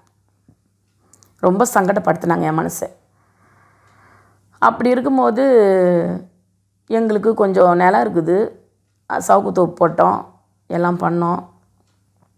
அந்த காலையில் அந்த சவுக்கு தோப்பு சுற்றி பார்க்கணும். நான் காலையில் புறப்பட்டு போனேன். எங்கள் வீட்டுக்காரர் மெட்ராஸில் இருந்தார். இருந்துட்டு அப்புறம் வருவார். ஒரு 10 நாளில் ஒரு வாரத்தில் வருவார். சவுக்கு தோப்பு நம்ம சுற்றி பார்க்குறதுக்கு போயிட்டு 8 மணிக்கெலாம் போய் சுற்றி பார்த்துட்டு எங்கள் பாட்டி நாங்களாம் போயிட்டு வருவோம். வெட்டின்னு போயிடுறாங்க தோப்புன்னு. போயிட்டு திரும்பும்போது ஒரு பக்கத்து வீட்டிலேருந்து எங்கள் நாத்தனார் தான், ஆனால் அது பேர் ஜோதி, அவங்க அக்கா வந்து மலர். ஜோதிக்கு கல்யாணம் பண்ணி 3 குழந்தைங்க இருக்குது.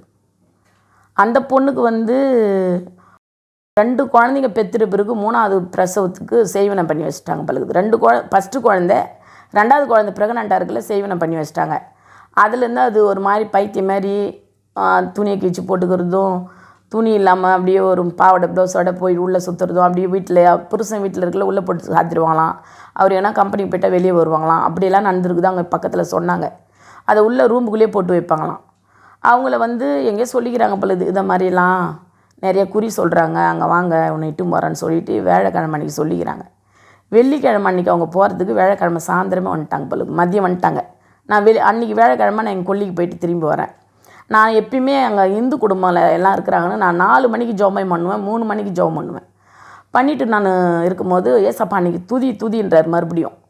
ஏசப்பா 4 மணிக்கு ஜெபம் பண்ணேன், இப்போ மறுபடியும் ஜெபிக்க சொல்கிறீங்களான்னு சொல்லிட்டு நான் சொல்கிறேன். ஜோதி மலருன்றவங்க 17 வருஷமாக அவங்க அக்காவுக்கு குழந்தையே இல்லை. அவங்க தான் கூட்டின்னு வந்துக்கிறாங்க அவங்க தங்கச்சி நல்லா ஆக்கிறதுக்கு, வேறு எங்கேயோ கூப்பிட்டு போகிறதுக்கு. அப்போ நான் எப்போ சித்தி வந்தீங்கன்னு சொல்லிவிட்டு நான் கேட்கும் போது எனக்குள்ளே சொல்கிறாரு, மகளே நீ உங்களுக்காக போயிட்டு பாறைப்பட்டு ஜெபம் பண்ணு, துதின்னு சொல்லிவிட்டு என் பாதம் 2ம் அப்படியே ஒரு மாதிரி தூக்குற மாதிரியே இருக்குது. எங்கள் வீட்டிலே போய் முழங்கால் போட்டு நான் ஜெபம் பண்ணுறேன். ஏசப்பா அந்த பொண்ணை நான் நேரடியாக போய் பார்க்குறேன், எப்போ வந்தேன்னு கேட்குறேன். வாயில் முக்கிதுங்க, சொல்கிறதுக்கே நாதம் இல்லை. அந்த குழந்தைக்கு மட்டும் புட்டி பால் போட்டுங்கிறாங்க அவங்க அக்கா. அப்போ ஒரு மாதிரி மூச்சு பேச்சு இல்லாமல் மாதிரி கிடக்குறாங்க. நான் உள்ளே போய் முட்டி போட்டு எங்கள் வீட்டில் ஜெபம் பண்ணிட்டு மறுபடியும் நான் சொன்னேன் ஆவியானவர்க்கல்ல, ஏசப்பா அவங்க எதுக்கு வந்தாங்க என்னத்துக்கு வந்தாங்க எனக்கு தெரியாது, அவங்களுக்காக ஜெபம் பண்ண சொல்கிறீங்க, நான் பண்ணுறேன், நீங்கள் எதாக இருந்தாலும் நீங்கள் தான்ப்பா என்னை மூடி மறைச்சி கொண்டு என்னை வெளிப்படுத்தணும்னு சொல்லிவிட்டு ஜெபம் பண்ணேன். அப்போ அவங்க வந்து பாண்டிச்சேரிக்கு எங்கேயோ அவங்க செய்வனை பண்ணுறதுக்கு இட்டு வைக்கிறாங்க பல்லது, எனக்கு தெரியாது. எங்களை யாரும் சொல்லவும் இல்லை, நானும் என் காதில் விடவில்லை. நான் முட்டி போட்டு ப்ரேயர் பண்ணும்போது ஏசப்பா வந்து பாண்டியில் என்னை காமிக்கிறாரு. பாண்டியில் என்னை காமிச்சு ஒரு எப்படின்னா ஒரு மாதிரி பாண்டி ரூட்லாம் போனால் நல்லாயிருக்கும், ரோடுங்க பார்க்குறதுக்கு லைட்டெல்லாம் நிறையா இருக்கும். அதெல்லாம் லைட்டெல்லாம் பிரைட்டாக காட்டுறாரு. எனக்கு எந்த தேசம்னு தெரில, எந்த ஊர் தெரிலப்பான்னு சொல்கிறேன். நான் சொல்லும் போது அவர் என்ன சொல்கிறாருன்னா, மகளே நீ துதின்ற, நான் துதியில் ரொம்ப நிரம்பி இருக்கும்போது ஒரு கோரிமோட்டு பக்கத்தில் ஒரு சந்து காமிக்கிறாரு. அந்த சந்துக்கு இன்னும் அந்த சந்தை காமிக்கிறீங்க ஏசப்பான்னு கேட்கும்போது சந்துக்குள்ளே ஒரு பாயாண்டை இட்டு போயிட்டுக்கிறாங்க அந்த பொண்ணை நல்லாக்கிறதுக்கு. அந்த பாயாண்டை கூப்பிட்டு போயிட்டு இது மாதிரி உடம்பு முடியலைங்க நல்லா இருக்குங்கன்னு சொல்லிக்கிறாங்க. அந்த ஆள் ரொம்ப நல்லாகிறேன்னு சொல்லிவிட்டு பணத்தை வாங்கிட்டுக்கிறாங்க நிறையா. நிறைய ஆரம் நெக்லஸ் எல்லாமே போட்டுருந்தா எல்லாத்தையும் வச்சு வச்சு வச்சு வச்சு நல்லா ஆக்கிட்டுக்கிறாங்க. நல்லாக்கிறன்ற பேரில் வட்டுன்னு சும்மா ஒரு வெள்ளை துணியில் முனிச்சு போட்டு தாங்க போட்டுக்குது அவள் கழுத்தில். 30,000 ரூபான்றாங்க அந்த முனிச்சு, அந்த கயிறே. நான் சொல்கிறேன், ஏசப்பா உங்கள் கழுத்தில் இருக்குது என்னமோ, அது என்னுடைய வல்லமை இல்லாமல் மாற்றுங்க, அது சுட்டு எறிங்கன்னு சொல்லிட்டு ஜோம் பண்ணிட்டு வெளியே வந்துட்டேன். நான் எங்கே முழங்கால் போட்டனோ அங்கேயே ஊழ பெரிய வண்டு கருவண்டு வந்து படுத்துங்க, அப்படியே 4 காலில் அப்படியே திருப்பிங்கன்னு வானத்தை பார்த்த மாதிரி படுத்துங்க அடுது. நான் வந்து வெளியே வந்து பாயை போட்டுட்டு உள்ளே போய் பார்க்குறேன். நான் எங்கே முழங்கால் போட்டு வெளியே வந்தேனோ அங்கேயே அந்த வண்டு இவ்வளோ பெருசாக படுத்துங்கணுது. ஒரு மண்சாலை எரிக்கிறதுனா கூட கிருஷ்ணால் ஊற்றினா ஒரு சர்க்கரை கொட்டினா எரிஞ்சிடுவாங்க. ஆனாலும் அதுக்கு நான் சர்க்கரையும் கொட்டுறேன், கிருஷ்ணாலும் ஊற்றுறேன், எரியல அந்த வண்டு. அப்படியே ஒரு மாதிரி கருங்கல் கணக்காக கிடக்குது. எல்லாருக்குமே அந்த வீட்டாண்ட இருக்கிறவங்களுக்கு எல்லாருக்குமே காட்டினேன். இது மட்டும் இல்லை, அப்புறம் என்னென்ன காட்டினார் என் கண்ணு முன்னே எல்லாத்தையுமே எனக்கு நான் அவங்கள கூப்பிட்டு சொன்னேன். இதை மாதிரி நான் ஜெபிச்சேன் உங்களுக்காக. இப்போ நீங்கள் எங்கே வந்துக்கிறீங்கன்னு கூட செஞ்சி பகுதியை காமிக்கிறாரு, செஞ்சி ரூட்டை காமிக்கிறாரு, செஞ்சி மலையை காமிக்கிறாரு, அந்த ராஜா ராணி கோட்டை காமிக்கிறாரு. இது எங்கேப்பான்னு கேட்கும் போது அப்புறம் அதை சொல்கிறாரு. அந்த செஞ்சி பக்கத்தில் ஒரு பள்ளம், ஒரு குன்று, அந்த குன்றில் ஒரு ஆள் முடி வளர்த்துன்னு இருக்கிறான், நடுத்தரமான வயசு, ஒரு மந்திரவாதி. அவன் உள்ள அந்த அவன் தங்கியிருக்கிற இடத்துல பூட்டி வச்சுட்டுக்குது, வெறும் பூட்டாக தொங்குது. பூட்டு ஏதோ ஒரு கட்டி வச்சுக்கிற மாதிரி இருக்குது நிறையா. நான் பார்க்குறேன். அப்புறம் நான் ஜோம் பண்ணி சொன்னேன், இதை மாதிரிலாம் தெரியுது, இதை மாதிரியெல்லாம் இருக்குது, நீங்கள் இப்போ செஞ்சிக்கு தானே போகிறதுக்கு வந்துக்கிறீங்க, செஞ்சியை பற்றி காட்டுறாரு. இங்கே ஒரு ஆள் வந்து தொப்பி போட்டு காட்டினார், ஜன்னல் வச்ச தொப்பி. அது ஆனால் முஸ்லீம் போட்டுக்கிற தொப்பி நான் பார்த்துருக்குறேன். ஒரு காவி துணி கட்டிங்கிறாரு, அதை காமிக்கிறாங்க. இது யார் சாமி, குல்லா வேற போட்டுங்கிறாங்க, ஜன்னல் வச்சு குல்லா.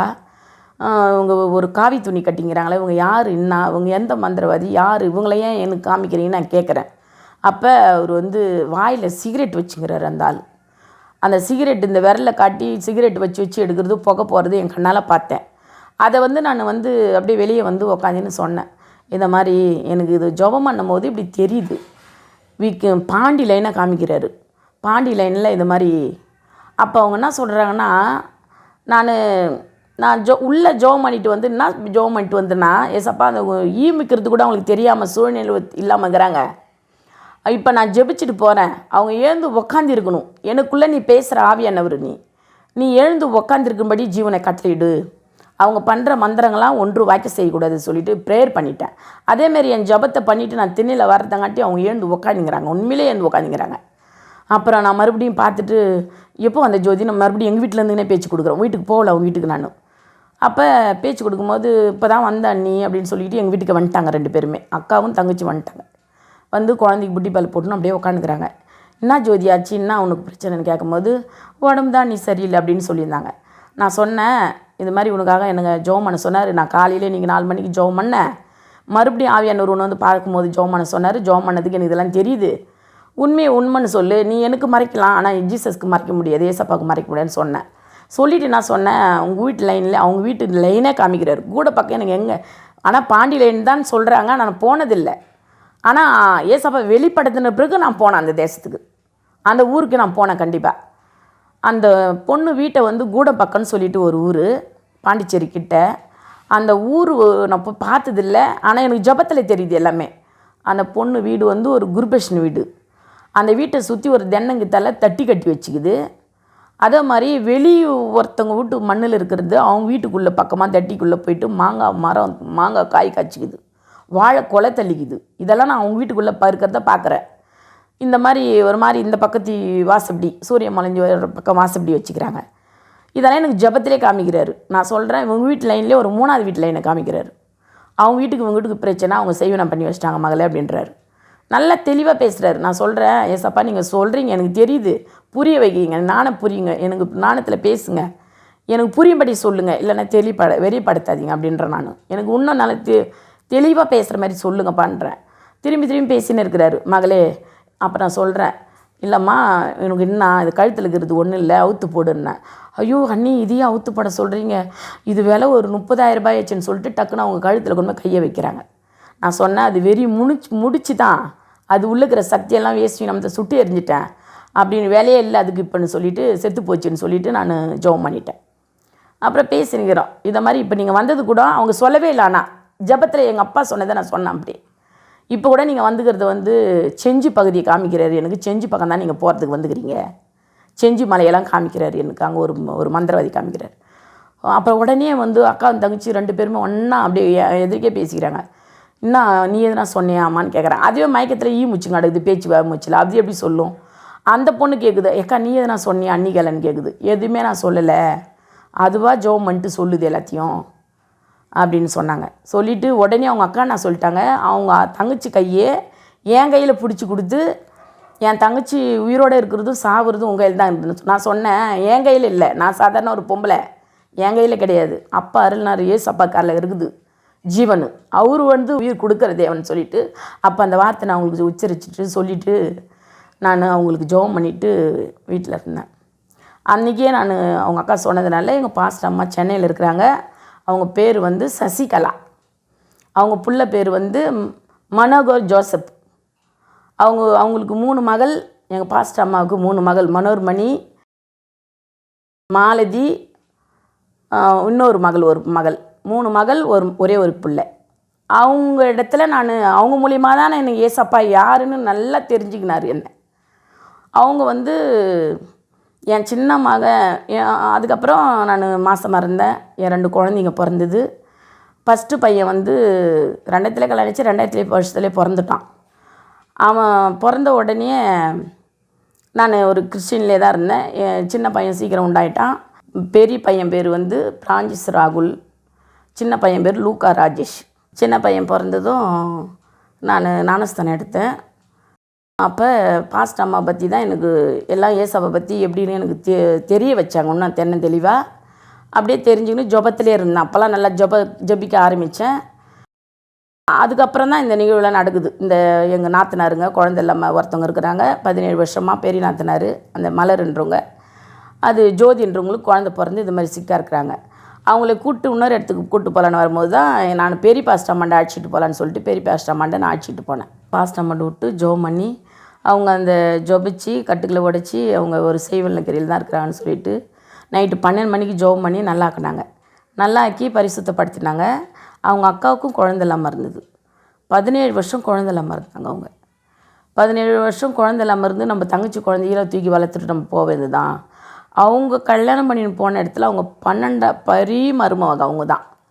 அவங்களாம் வந்து ஆலம் எடுக்க போனால், ஆர்த்தி எடுக்க போனாக்கா, வேறு எதனா நல்ல விஷயத்துக்கு போனாக்கா, அவங்க வந்து நிறைய பேர் இதுக்கு ஒரு குழந்தையே இல்லை, இது வந்து முன்னே நிற்குதுன்னு நிறைய பேர் அதை திட்டுவாங்களாம். அது எங்களை சொல்லின்னு ரொம்ப கஷ்டப்பட்டுருக்குறாங்க. நான் சொன்னேன், ஏற்ற நேரத்தில் ஏற்றபடி கர்த்தர் கொடுப்பாரு, நீ வருத்தப்படாத சித்தி அப்படின்வேன். அதே போல் பாஸ்டர் அம்மாண்ட போயிட்டு ஜெபம் பண்ணி அவங்களுக்கு ஒரு குழந்தை, அவங்களுக்கு பையன் பிறந்தது. எல்லாருமே ரொம்ப ரொம்ப ரொம்ப சந்தோஷப்பட்டாங்க. பாஸ்டர் அம்மா சொல்லுவாங்க, அவங்க தங்கச்சி தான் நல்லா கட்டின்னு வந்தா செல்வி, ஒரு கல்லில் 2 மாங்காய் அடிச்சு, அப்படி தான் சொல்லுவாங்க பாஸ்டர் அம்மா. ஆனாலும் கடவுள் நல்ல சுகம் கொடுத்து அவங்களுக்கு மறுபடியும் அந்த குழந்தை பிறந்து 17 வருஷம் குழந்தை இல்லாமல் இருந்தவங்களுக்கு ஒரு குழந்தை பிறந்து உடனே அந்த குழந்தை 5 மாதம் கூட அவளே உடனே ப்ரெக்னென்ட் ஆகிட்டாங்க. பெரிய ஆப்ரேஷன் பண்ணி பிறந்தது அந்த குழந்தை, அந்த பெரிய பையன். உடனே ஃபோன் பண்ணி எனக்கு அழுகுறாங்க. எங்களை உடனே எனக்கு இருக்குதும்மா, எல்லாம் பயம் காட்டுறாங்க, எனக்கு பயமாக இருக்குது, குடல் அப்படி இப்படி ஆகுன்னு சொல்கிறாங்கம்மா, பிச்சுக்கு தைலன்றாங்கம்மான்னு. கடவுள் இவ்வளோ நாளாக கொடுக்காத இந்த தேவன் கொடுக்குறாரு, கண்டிப்பாக அது சுகப்பிரசவத்தில் கட்டளையிடுவார், நீ பயப்படாத, யார் சொல்லியும் கேட்காத அப்படின்னு சொன்னேன். அதே மாதிரி அவங்க ஜெபம் பண்ணுங்க எந்த நேரமும் அப்படின்னு ஜெபம் பண்ணாங்க. ஜெபம் பண்ணின்னு இருக்கும்போது அப்போ சுகப்பிரசவத்தை கட்டளையிட்டார் ஏசப்பா. அதே சிசரிங் கிடையாது, சுகப்பிரசவம். அப்போ ரொம்ப ரொம்ப ஆச்சரியமாக என் தங்கச்சி குணமாக்கிட்டாரு, என்னையும் நல்லா குழந்தை இல்லாமல் இருந்து குழந்தை ஏசப்பா செல்வம் கொடுத்துட்டாரு சொல்லிட்டு மிகவும் சந்தோஷப்பட்டு எல்லோரும் அந்த ஊர் பக்கம், அவங்க ஊர் பக்கம், இறையூர் பக்கம் எல்லாருமே நல்லா ஏசப்பா பற்றி நல்லா தெரிஞ்சுக்கினாங்க. நல்லா பேச ஆரம்பித்தாங்க. எல்லோரும் நிறைய பேர் ஜெபம் பண்ண வீட்டுக்கு வருவாங்க.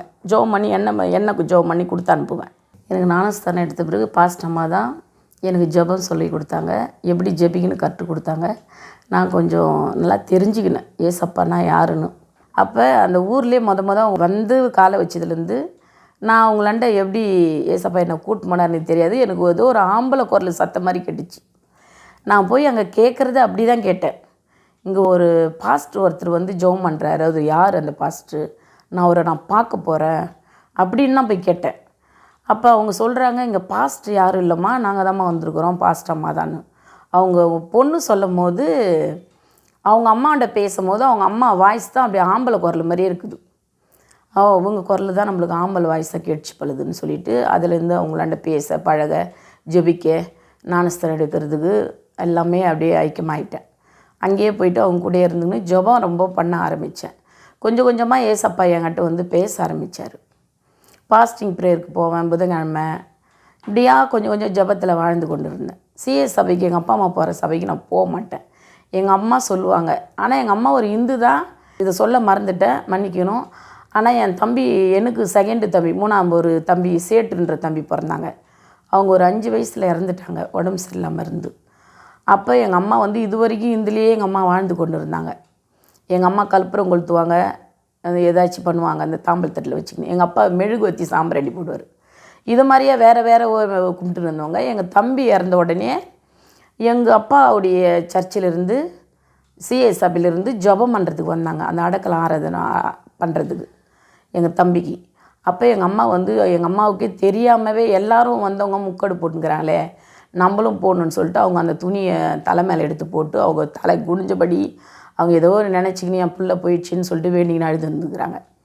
அப்போ வந்து எங்கள் அப்பா அன்னைக்கு தான் என் ஏசப்பா வந்து எங்கள் அம்மாவை தொட்டுக்கிறாரு.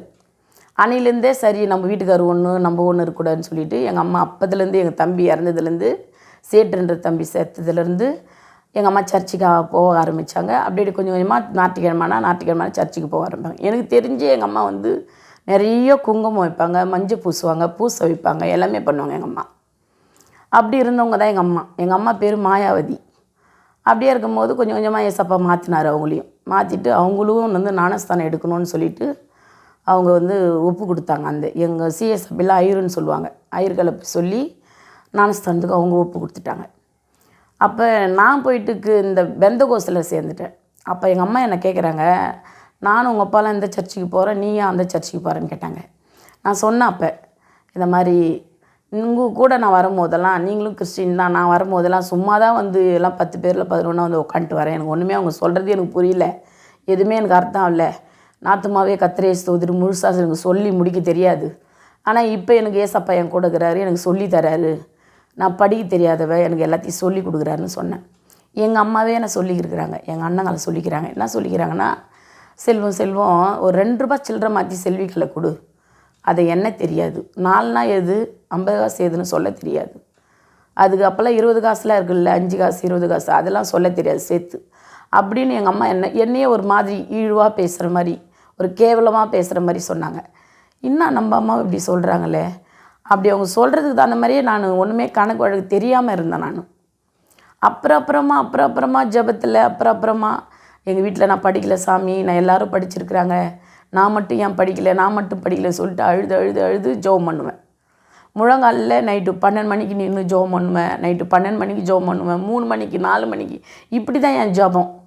அழும்போது ஏசப்பா என்ன பண்ணார், எனக்கு ரெட் கலரில் சிகப்பான கலரில் எனக்கு எழுதி காட்டினார், கொட்டையே எழுதி காட்டினார். அதுக்கு நான் கேட்குறேன், எனக்கு ஒன்றுமே தெரியலையே, இது என்ன சாமின்னு கேட்குறேன். அப்போ அதே மாதிரிங்க முழங்கால் போட்டுன்னு இருக்கிறேன், என் கண்ணு முன்னே அப்படியே டிவியில் போகிற மாதிரி போகுது. அதே மாதிரி என் தங்கச்சி ஒன்று படிச்சிருந்தது. அப்போ அதுக்கட்டு நான் ஸ்லேட்டு வாங்கி பல்பு வாங்கி அந்த எழுத்து அங்கே எனக்கு கண்ணில் தெரியுறது போலே முழங்கால் போட்டுக்கின்னு கண்ணை மூடிக்கின்னு அதே எழுத்தை நான் அங்கே எழுதி காட்டினேன். அதை எடுத்து போய் எங்கள் பாஸ்டர் என்கிட்ட காட்டினேன். ஐயா எனக்கு ஜெபத்தில் இது தெரிஞ்சுது, நான் எழுதினேன், இது என்னன்னு எனக்கு தெரியலன்னு. எங்கள் பாப்பான்னு சொன்னதுக்கு அதுவும் சொல்லுது, இந்த வார்த்தைக்கு இதாங்க, இந்த நம்பருங்களுக்கெல்லாம் இதான், இந்த எழுத்துக்கள்லாம் இதான் பேருன்னு. அது ஏதோ சின்ன பொண்ணு பேசுது நம்மளுக்கு தெரிலன்னு சொல்லிட்டு திரும்பி எங்கள் பாஸ்டர் எங்களை எடுத்து போனேன். அந்த ஸ்லேட்டை எடுத்து போய் காட்டி ரெபின்னு எழுதிக்கிற. ரெபினா அப்படின்னா என்ன, போதகரே தந்தையேன்ற அர்த்தமா, உனக்கு கடவுளாக வந்து பேசுகிறாருமான்னு சொல்லிட்டு சொன்னாங்க. அதேமாரி எங்கள் பெரிய பாஸ்டர் அம்மா சசிகலா அம்மா என்ன சொல்லுவாங்க, என் பிள்ளை ஒரு பெரிய பிள்ளை ஆம்பளை பிள்ளை, அதை பைபிள் காலேஜ் படிக்க வச்சு நான் பாஸ்டர் பட்டம் வாங்கியிருக்கிறேன், அவருக்கு கூட தீர்க்க தரிசனம் வர இன்னும் பெற்றுக்கொள்ளலை, உனக்கு ஏசப்பா பேசுகிறாருமா, உன்னை நல்லா எடுத்து பயன்படுத்துவாருமா, நீ ஏசப்பா ஊழியத்துக்கே நீ செய்ய வாமா அப்படின்னு சொல்லிட்டு கூப்பிட்றாங்க. அப்போ நான் சாமிகளை சொல்கிறேன். அப்போயே அவங்கள சாமி தான் மென்ஷன் அந்த வார்த்தையை வச்சுட்டு சொல்கிறேன், ஏசப்பா சித்த என்னவோ அதை நடக்கட்டுமா அப்படின்ற. நீ ஊழியத்துக்கு வந்துடு செல்வி, நான் உனக்கு எல்லாமே நான் உன் குழந்தைய பார்த்துக்கிறேன் அப்படி சொல்கிறாங்க. 2000 கல்யாணம் ஆச்சு. 2003 எங்கள் ஹஸ்பண்ட் இறந்துட்டார். அவர் எப்படி இறந்தாருன்னா, அவர் ஜுரம் அடிச்சுது அவருக்கு ஃபஸ்ட் அன்றைக்கி. ஜுரம் அடித்து உடம்பெல்லாம் ஒரு மாதிரி நடுக்கம் கொடுத்துச்சு. என்னன்னு பார்த்தாக்கா கால் இந்த பாதை மட்டும் அவ்வளோ பெருசு வீங்கிடுச்சு. அப்படியே விரலுக்கு மேலே வீங்கிடுச்சு. வயிறு உப்புசமாக இருந்துச்சு. நான் ஹாஸ்பிட்டலுக்கு இட்டுன்னு போன உடனே யூரின் டெஸ்ட்லாம் பண்ணிவிட்டு நார்மலாக தான் இருக்கிற ஒன்றும் இல்லைப்பான்னு சொல்லி அனுப்பிச்சிட்டாங்க. வியாழக்கிழமை கால் வீங்கிச்சு, வெள்ளிக்கிழமை வயிறு வீங்கிச்சு. இந்த 2 நாள் தான். வியாழன் வெள்ளி சனி அம்மா வீட்டில் போயிட்டு எங்கள் வீட்டுக்காரர் சொன்னார், அத்தை கிட்ட போயிட்டு காசு எதுனா கொஞ்சம் வாங்கிட்டு வாம்மா, பைசா இல்லை அப்படின்னாரு. சரின்னு சொல்லிட்டு எங்கள் அம்மா கிட்ட நான் போகிறேன். போயிட்டு நான் எங்கள் அம்மா ஊருக்கு போகும்போதெல்லாம் எங்கள் அம்மா சென்னைக்கு கிளம்பிட்டாங்க. அங்கே உங்கள் ஊருக்குள்ளே போகல, ஆலமரம். அந்த ஆலமரத்தானே எங்கள் அப்பா உட்காந்துக்கிறாங்க. என்னை பார்த்துட்டு எங்கள் அப்பா கேட்குறாரு, மாமா இப்போ தான் வரையாமான்னு கேட்கல, என்னம்மா வந்துட்டேன்னு கேட்டார். இந்த வந்துட்டேன்னு சொல்லும் போது எனக்கு எங்கேயோ அது ஏதோ ஒன்று தோண மாதிரி எனக்கு திடீர்னு ஒரு அதிர்ச்சி ஆச்சு. என்ன அப்பா இப்படி சொல்கிறார், வாமான்னு எப்பயுமே வாயம்மா வாமான்னு கூப்பிட்றவர் இப்படி சொல்கிறாருன்னு சொல்லிட்டு நான் வீட்டுக்கு போனேன். அப்புறம் எங்கள் சித்தியெல்லாம் சொன்னாங்க, அம்மா இப்போ தான் மதியம் பஸ்ஸுக்கு போனாங்கம்மா அப்படின்னாங்க. நான் அங்கே ஒரு நைட்டு தங்கிட்டு வெடிஞ்சா சனிக்கிழமை போகிறேன். வெடிஞ்சா ஞாயிற்றுக்கிழமை அங்கே சர்ச்சில், அதாவது சிஎஸ் சபைக்கு போயிட்டு திடீர்னு அவசரமாக கிளம்பணுன்னு சொல்லிவிட்டு அங்கே போயிட்டு காணிக்கு போட்டு உடனே நான் கிளம்பி வந்துட்டேன். அவர் இருந்தாரோ அவங்க அம்மாட்ட தான் விட்டுட்டு போனேன். இதுக்குள்ளேயே எங்கள் வீட்டுக்காரர் உடம்பு முடியும் 2 நாளுக்குள்ளேயே உடம்பு 3 நாளில் ஆக போகிறாரு. இதுக்குள்ளேயே நான் ஜெபம் பண்ணும்போது எனக்கு தெரியுது, நல்லா தெரியுது. எங்கள் வீட்டில் நான் உள் ரூமில் நான் ஜெபம் பண்ணியிருக்கிறேன். அப்போ பூனையை காட்டி எனக்கு ஒரு மாதிரி தலையை காமிச்சார், பூனை தலையை. என்ன இது இப்படி தெரியுது ஏசப்பா சொல்லிவிட்டு நான் ரொம்ப பயந்து ஜெபம் பண்ணுறேன். என் ஷோல்டரை போட்டு அமுக்குது, ஒரு மாதிரி இழிச்சு காட்டுற மாதிரி இருக்குது. அப்போ நான் என்ன பண்ணுறேன், என்ன சாமின்னு சொல்லிவிட்டு ஜெபம் பண்ணுறேன். ஏதோ தெரியுது என் கண்ணு முன்னே. நான் ஒன்று ஜெபத்தில் சோதரன்னு ஜெபம் பண்ணினே இருக்கிறேன். இது மாதிரி நான் என் கண்ணு முன்னே தெரிஞ்சு நான் பயம் காட்டிக்கொண்டே இருக்குது. இதுக்குள்ளேயே எங்கள் வீட்டுக்காரரும் கொஞ்சம் சிக்கப்படுத்திட்டார். ஒரு 3 நாள் தான். வியாழன் வெள்ளி, வியாழக்கிழமை வெள்ளிக்கிழமை சனிக்கிழமை ஞாயிற்றுக்கிழமை திங்கக்கிழமை அன்றைக்கி எங்கள் வீட்டுக்காரர் நாங்கள் மருத்துவமனைக்கு ஜிப்மருக்கு கூட்டின்னு போனோம், பாண்டிச்சேரிக்கு. அப்போ உள்ளே போயிட்டு ஒரு 10 மணிக்கெல்லாம் எங்கள் வீட்டுக்காரர் நல்லா தான் பேசினார், நல்லா தான் இருந்தார். ஏன்லாம் சொல்கிறார், வாட்செல்லாம் எடுத்து வைமா, கட்டின்னு வரணும், பனியன்லாம் எடுத்து வை, ஃபேண்ட் ஷர்ட்லாம் எடுத்து வைமான்றாரு. நல்லா ப்ரஷ் பண்ணார், எல்லாமே பண்ணார். ஆனால் போயிட்டு திரும்பி வரல எங்கள் வீட்டுக்காரர். அந்த அளவுக்கு செய்வனை முன்புறமாக பண்ணி எடுத்துட்டாங்க. ஆனாலும் எங்கள் அப்பா ஏசப்பாவில் போயிருக்கிறான்னு நிச்சயத்தோடு. ஆனால் அவர் சாவறதுக்கு நாளைக்கு சாவ போகிறாரு திங்கக்கிழமை. இன்றைக்கி டிசம்பர் 15 சாவ போகிறாரு. டிசம்பர் 14 பேசுகிறாரு எங்கள் வீட்டுக்காரர். கடவுளே என்னுடைய மனைவியும் 2 பிள்ளைங்களையும் பாதுகாத்து பராமரித்து வழிநடத்துங்கன்னு பேசினார். இது என்கிட்ட உண்மையாக பேசுகிறாரு, சொல்கிறாரு. என்னங்க ஏதோ பேசுகிறீங்கன்னு கேட்டாக்கா, கடவுளுக்களை பேசுகிறேம்மா நான் அப்படின்றார். அப்போ யார் என்னையும் என் பிள்ளையும் கடவுளுக்களை சொல்லி விட்டு போனார். அந்த நிமிஷம் இந்த நிமிஷம் வரைக்கும் கடவுள் எங்களை நடத்தின்னு வந்த விதமே வேறு விதம். அவர் எப்படி என்னை நடத்தணுமோ அப்படி நடத்தின்னு வந்தார். என்னை சுற்றி வேலி காத்துக்கினார். கடவுள் ஒவ்வொரு நிமிஷத்துலேயும் அவருடைய கரத்தில் தான் என்னை ஏந்திக்கின்னு வந்தார். என் பிள்ளைங்களை என்னையும் சத்துருக்கலேருந்து எங்களை மீட்டு எடுத்தார். செய்வனக்காரர்களேருந்து என்னை வேர் பிரித்தார். அந்த இடத்துல நீ இருக்கக்கூடாதுன்னு சொல்லிட்டு என்னை கூட்டின்னு வந்தார், எடையை பிரித்து. எங்கள் அம்மா வீட்டில் கொஞ்ச நாளைக்கு இருப்பேன், அங்கே கொஞ்ச நாளைக்கு இருப்பேன், அப்படியா இருந்தேன் நான். அப்படியா இருக்கும் போது என் குழந்தைங்கள எங்கள் அண்ணன் இட்டுன்னு மெட்ராஸில் சென்னையில் ஸ்கூல் சேர்த்தார். சேர்த்து எல்கேஜி யூகேஜி 1வது 2வது படித்தான். 3வது படிக்கிற நேரத்தில் நான் கூட்டின்னு போய் படிக்க வச்சுக்கின்னு நான் என்கிட்டே வச்சுக்கினேன். அப்போ என் பிள்ளை தச்சூரில் கொண்டு போய் சேர்த்துருந்தேன், லீலா கல்யாணில். அங்கே 4வது 3வது படித்து 4வது படித்து 5வது படிச்சுட்டு மறுபடியும் சென்னைக்கு 6வது சேர்க்குறதுக்கு அங்கே ராயபுரத்தில் செம்பிடியன் ஸ்கூல்னு சொல்லிட்டு சொல்லுவாங்க. அந்த இடத்துல கொண்டாந்து என் தம்பி மனைவி, எங்களோட சேகர் மனைவி கொண்டாந்து சேர்த்தாங்க. 6ஆம் வகுப்பில் கொண்டு போய் சேர்த்தாங்க. இங்கிலீஷ் மீடியம் தான். அதை படித்து 12வது வரைக்கும் முடிச்சுட்டு அவர் வெளியே வந்தார். திரும்பியுமா என் குழந்தைங்களை சின்ன மகனை ஊர்லேயே சேர்த்துருந்தேன். அவனும் இங்கிலீஷ் மீடியம் படிக்க வச்சேன். அவனுக்கு ஜுரம்னு அதிகமாக வரவே ஒரு எல்கேஜி யூகேஜி வரைக்கும் போனான். அதுக்கப்புறம் தமிழ் மீடியத்தில் கொண்டாந்து அவனை சேர்த்து ஸ்கூலு ஆர்சி ஸ்கூலில் சேர்த்து படிக்க வச்சு திரும்பி 8வது வரைக்கும் நம்ம ஊர்லேயே படிச்சுட்டு அந்த பெரிய தைச்சூர் ஐசி ஸ்கூலில் 8வது வரைக்கும் படித்து முடிச்சுட்டு மறுபடியும் சென்னைக்கே கூட்டிட்டு போய் ராயபுரத்துலேயே சேர்த்துட்டேன். 2 பேர் அண்ணன் தம்பி 2 பேரும் ஒரே ஸ்கூலில் செம்பிடேசி ஸ்கூல்லே சேர்த்துட்டு அவங்க அங்கே 2 பேருமே படிச்சுன்னு இருந்தாங்க. நானும் ஒரு ஹவுஸ் கீப்பிங் வேலைக்கு போனேன் ஒரு கம்பெனிக்கு. அந்த கம்பெனியில் போயிட்டு நான் வேலை கேட்கும்போது பக்கத்தில் நான் கொடுத்தனம் போனதுக்கு அப்புறம் அந்த வீட்டுக்கு ராயபுரத்துக்கு நான் போனேன் வீடு தேடின்னு. புரோக்கர் மூலிமா தேடின்னு போனால் 1 மாதத்து வாடகை கொடுக்கணும். ஆனால் நானும் என் பிள்ளைகளும் அதுக்கு ஸ்கூல் படிச்சுட்டு வந்த உடனே பிள்ளைகளை 2த்தையும் கையில் பிடிச்சிக்கின்னு நைட்டு 10 மணி வரைக்கும் வீடு தேடுவேன். எனக்கே நடந்து டயர்டாகி அப்படியே உட்காந்துருவோம் ஒரு வாரமாக. இருப்பா மயக்கம் வருதுன்னு சொல்லிட்டு ஒரு வாரமாக உட்காந்துருவோம் கடைங்கன்னா இருந்தால். அப்படியே அந்த வீடை தேடி கிடச்சி ஒரு பக்கத்தையும் பூரா தேடுறேன், கிடைக்கவே இல்லை. ராயபுரம் ஃபுல்லாக தேடுறேன், கிடைக்கவே இல்லை. சரி இந்த பக்கம்லாம் சுற்றி தேடிட்டு இந்த பக்கம் போகணுன்னு சொல்லிட்டு ஒருத்தவங்களாண்ட போய் கேட்குறேன். அன்னை திரேசான்ற ஒரு ஹாஸ்டல் அங்கே இருக்குது. அந்த ஹாஸ்டலாண்ட போயிட்டு ஒருத்தர் கேட்குறேன், இங்கே இந்த பக்கம் ஏன்னா வீடு இருக்குமான்னு கேட்டேன். அவர் சொன்னார், வீடெல்லாம் நிறைய இருக்குதுமா போய் பாருமான்னாரு. கண்டிப்பாக உனக்கு வழி திறப்பாருமா, வனாந்திரத்திலே வழி. அவர் ஒரு கிறிஸ்டின் பழகுது. என்னை பார்த்த உடனே அவர் வாயில் அது வந்தது. வனாந்திரத்திலே வழி செய்த தேவன்மா, உனக்கு வழி செய்வார்மா போமா அப்படின்றாரு. வசனத்தோடு சொல்கிறாங்களேப்பா ஏசப்பா சொல்லி ரொம்ப ஒரு சந்தோஷமாச்சு. திரும்பி வீடு கிடச்சிது. வீட்டில் நான் போய் தேடிக்கின்னு போகிறேன். ஒரு காலை நேரத்தில் பிள்ளைங்க ஸ்கூல் போயிட்டாங்க. நான் மட்டும் தேடிக்கின்னு அந்த வீதியில் போகும்போது ஒரு அம்மா வந்து ரோட்டில் இந்த சந்துக்குள்ளே போங்க, ஒரு வீடு ஒன்று இருக்குது காலியாக, இப்போ தான் காலி பண்ணி ஒயிட் வாஷ் பண்ணிக்கிறான்னு சொன்னாங்க. ஆனால் அந்த ஊரில் நான் 7 வருஷம் இருந்தேன். அந்த வீட்டுக்குள்ளே 7 வருஷம் இருக்கிறேன் அந்த ஏரியாக்குள்ளே. அந்த அம்மா எனக்கு சொன்னவங்க யாருன்னு எனக்கு தெரில. அவங்க நான் எந்த பக்கம் வந்தாங்க எந்த பக்கம் போனாங்கன்னு எனக்கு தெரியாது. ஆனால் நான் போகிற தெருவில் நின்று நல்லா ஹைட்டாக இருந்தாங்க, படர்ந்த முகமாக இருந்தாங்க, சிகப்பாக இருந்தாங்க. ஆனால் இந்த சந்தில் வீடுக்குன்னு காமிச்சு விட்டாங்க எனக்கு. நான் சரிக்கா ஓகேக்கான்னு அக்கானே பேசுகிறேன், ஓகேக்கான்னு சொல்லிவிட்டு போயிட்டு அந்த வீட்டை பார்த்து பேசிவிட்டு அதே வழி வரேன். யாரும் இல்லை. திரும்பி அந்த வீட்டு பக்கம் தண்ணி பிடிக்க போகிறேன். கொடுத்துன்னு போயிட்டேன். தண்ணி பிடிக்க இறங்குவோம், மார்க்கெட்டுக்கு இறங்குவோம், வேலைக்கு போவேன். அவங்கள அந்த ஒரு நாள் பார்த்தவங்கள திரும்பி நான் பார்க்கவே இல்லை. நானும் கேட்குறேன், இந்த வீட்டாண்டே எனக்கு வீடு ஒருத்தவங்க ஒரு அக்கா காட்டினாங்க. அவங்கள இந்த பக்கம் தண்ணி சென்னை பகுதியிலலாம் வந்து தண்ணி பிடிக்கலாம், எங்கே இருக்கிறவங்களும் வந்து இறங்கி வருவாங்க. யாரும் இறங்கி பிடிக்காத ஆளே ஒரு ஆள் கூட இருக்க மாட்டாங்க. எல்லோரும் அந்த லாரி தண்ணிக்கு தான் ஓடியாருந்தாகணும். அவங்கள நான் பார்க்குறேன், கிடைப்பாங்களான்னு பார்க்குறேன், இல்லை. அப்போ நான் நினச்சேன், யாரோ ஒருத்தவங்க வழி காட்டிட்டு காணும் அந்த ஏரியாக்குள்ளே இல்லை, வேறு எங்கன்னா போயிட்டாங்களேன்னு தெரியல நினச்சிக்கினேன். நான் 7 வருஷம் அந்த வீட்டில் இருந்தேன்.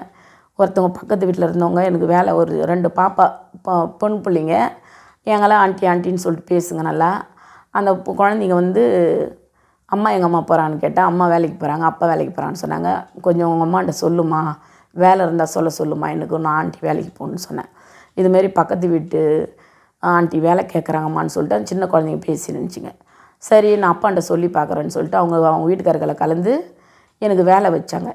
எனக்கு மவுண்ட் ரோட்டில் கேம்ஸுன்னு சொல்லிட்டு ஒரு ஆஃபீஸு, அந்த ஆஃபீஸுக்கு என்னை மொத வேலைக்கு கூப்பிட்டு போனாங்க. நான் வேலைக்கு போகும்போதே எனக்கு சம்பளம் சேலரி என்னென்னா எனக்கு 6200 தான். வேலை கிடைச்சா போதுமே, நம்ம இவ்வளோ கஷ்ட சூழ்நிலை இருக்கிறோமேன்னு சொல்லிவிட்டு நானும் சரின்னு சொல்லிவிட்டு வேலைக்கு புறப்பட்டு போனேன். நான் வந்து சொல்ல மறந்துட்டேன், மன்னிக்கணும். ஆனால் 2000 கல்யாணம் ஆச்சு. 2003 எங்கள் வீட்டுக்காரர் இறந்துட்டார். 5 வருஷம் சென்று செகண்ட் மேரேஜ் பண்ணிக்கினேன். நான் இதை சொல்ல மறந்துட்டேன். Second marriage பண்ணிக்கினேன். அவர் வந்து பெங்களூரில் இருந்தவர், எங்கள் ஊருக்காரர் தான், எங்கள் அம்மா ஊர் தான் அவர், எங்கள் அப்பா ஊர் பெங்களூரில் இருந்தவர். ஏன்னா பேசியெல்லாம் பழக்கம் கிடையாது. அவர் அங்கேயே வளர்ந்தவர், சின்னதிலே போயிட்டவர். திரும்பியுமா அந்த ஊருக்கு வந்து நான் எங்கள் அம்மா ஊரில் வந்து 10 நாளைக்கு இருப்பேன், ஒரு 20 நாளைக்கு இருப்பேன், போயிடுவேன். அப்படியே இருக்கும்போது அவர் என்னை பார்த்து ஆசைப்பட்டுக்கிறார் பொழுது எனக்கு தெரியாது. இது மாதிரி என்கிட்ட நல்லா கொஞ்சம் பேசுவார். எப்போ வந்தீங்க என்ன பேசுவார். நான் பேசிவிட்டு நான் சும்மா அப்படியே நின்று பேசிட்டு போய்க்கினே இருந்துருவேன். நான் அந்த எண்ணமே நினைக்கல. நான் சொன்னது ஒன்று தான், இதை மறந்துட்டேன். நான் பாஸ்டா மண்டை ஜோம் பண்ணிக்கின்னு இருக்கும்போது அந்த மணலில் மெயினாக இதை தான் சொல்லியிருக்கணும். நான் ஜோம் பண்ணும்போது எனக்கு வந்து தாலி காமிச்சார். நான் அப்போ சாமியை வந்து மதியம் 12 மணி இருக்கும், வெயிலில் முட்டி போட்டுங்கிற மணலில். எல்லோரும் ஒரு 4 பேர் 5 பேர் தான் அப்படி தான் வருவாங்க. அப்போ தான் நிறைய பேர் வராங்க, அப்போலாம் கம்மி தான். அதில் நான் ஒருத்தி முழங்கால் போட்டு ஜோம் பண்ணும்போது எனக்கு தாலி காமிச்சார். அப்போ நான் கேட்டேன், தாலி இருந்ததே தாலியை பறிச்சிக்கினீங்க, அப்புறம் என்ன தாலியை காமிக்கிறீங்க நீங்கள் அப்படின்னு நான் கேட்குறேன். கேட்ட உடனே திரும்பி என் கண்ணு முன்னே அப்படியே படம் போட்டு நிற்கிற மாதிரி நிற்கிது. கண்ணை திறந்தால் போயிடும் பொழுது கண்ணை முடிக்கினே பார்த்துன்னுக்கிறேன். அப்படியே ஒரு மாதிரி வெள்ளி இந்த ஆர்சி ஸ்கூல்லாம் பெரிய அந்த சிஸ்டருங்கெலாம் போட்டிருப்பாங்க வெள்ளி மாதிரி, அதை மாதிரியே நல்லா ஒரு செயின் மாதிரி வெள்ளி மாதிரி காமிச்சிட்டு திரும்பிமா தாலி மாதிரி காட்டினார். தாலி மாரி காட்டி இப்படி கை குப்பின்னு இப்படி இருக்கும்போது இந்த கையில் வந்து ஜம்ப் ஆகி இப்படி மாலை மாதிரி எகிரி அப்படி ஜம்ப் ஆகி இந்த சந்தில் ஊந்து என் கழுத்தில் ஊந்துடுச்சு. நான் சொல்கிறேன், இது தாலி காட்டுறீங்க, செயின் மாதிரி காமிச்சிங்க, அப்புறம் தாலி மாரி காமிச்சிக்கிறீங்க, இருந்த தாலியே போயிடுச்சு. இனி இது மாதிரி வரவங்க இதை காமிக்கிறீங்களே, எதுக்கு காமிக்கிறீங்க நீங்கள்? என்னை அவரை பார்த்துக்கிற மாதிரி யாரா பார்ப்பாங்களா, நேசிப்பாங்களா, அரவணைப்பாங்களா, ஆசையை பார்ப்பாங்களான்னு நான் கேள்வியெல்லாம் நிறைய சாமி கேட்குறேன். அப்போ அவர் சொல்கிறாரு, திரும்பி இதையே காமிக்கிறார். கண்ணை மூடி ஜோம் பண்ணும்போது திடீர்னு வருது. இது எதுக்கு வருதுன்னு சொல்லிட்டு நான் கடவுளுக்கால ஜோம் பண்ணிங்கன்னா பாஸ்ட் அம்மாடி நான் சொல்ல ஆரம்பித்தேன். எங்கள் அம்மாண்ட சொல்ல ஆரம்பித்தேன். எங்கள் அம்மா என்ன பெற்றவங்களாண்ட என் அம்மா நான் ஜோம் பண்ணும்போது இது எனக்கு கண்ணுக்கு தெரியுதுமா இது மாதிரின்னு. எல்லாம் நல்லது தான்மா, கடவுள் காட்டுறாருன்னா ஒரு நல்லது தான்மா. அப்படி அவங்க மனசில் என்ன ஏக்கமோ அப்படின்னு சொல்லிவிட்டு அதை மட்டும் விட்டுட்டாங்க. மறுபடியும் இதை பாஸ்ட் அம்மாட்ட சொல்லணும்னு சொல்லிட்டு பெரிய பாஸ்ட் அம்மாட்ட நான் சொல்கிறேன். இது மறுபடியும் உனக்கு மறு வாழ்க்கைமான்னு சொன்னாங்க அவங்க. நான் இவங்க சொல்லி நான் எதையுமே ஏற்றுக்கிற மாதிரி இல்லை. ஏன்னா எங்கள் கணவர் என்னை பார்த்த மாதிரி யாரும் என்னை பார்க்கவும் முடியாது, அந்த இடத்த ஃபில் பண்ண முடியாது. ஆனாலும் அப்படி கடவுள் மேலே ஏசப்பா இந்த குழந்தைங்கள ரெண்டுத்தையும் நான் வளர்த்துட்டு நான் ஊழிய கரைச்சவனுக்காக நான் வாழ்ந்துட்டு போகணும், உன்னுடைய வேலையை நான் செய்துட்டு போகணும்னு சொல்லிட்டு ஏசப்பாக்கள் நான் சொல்லிட்டேன். சொல்லி பேசின்னு இருக்கிறேன். திரும்பி வந்து காலத்தில் வந்து விழுந்துடுச்சு.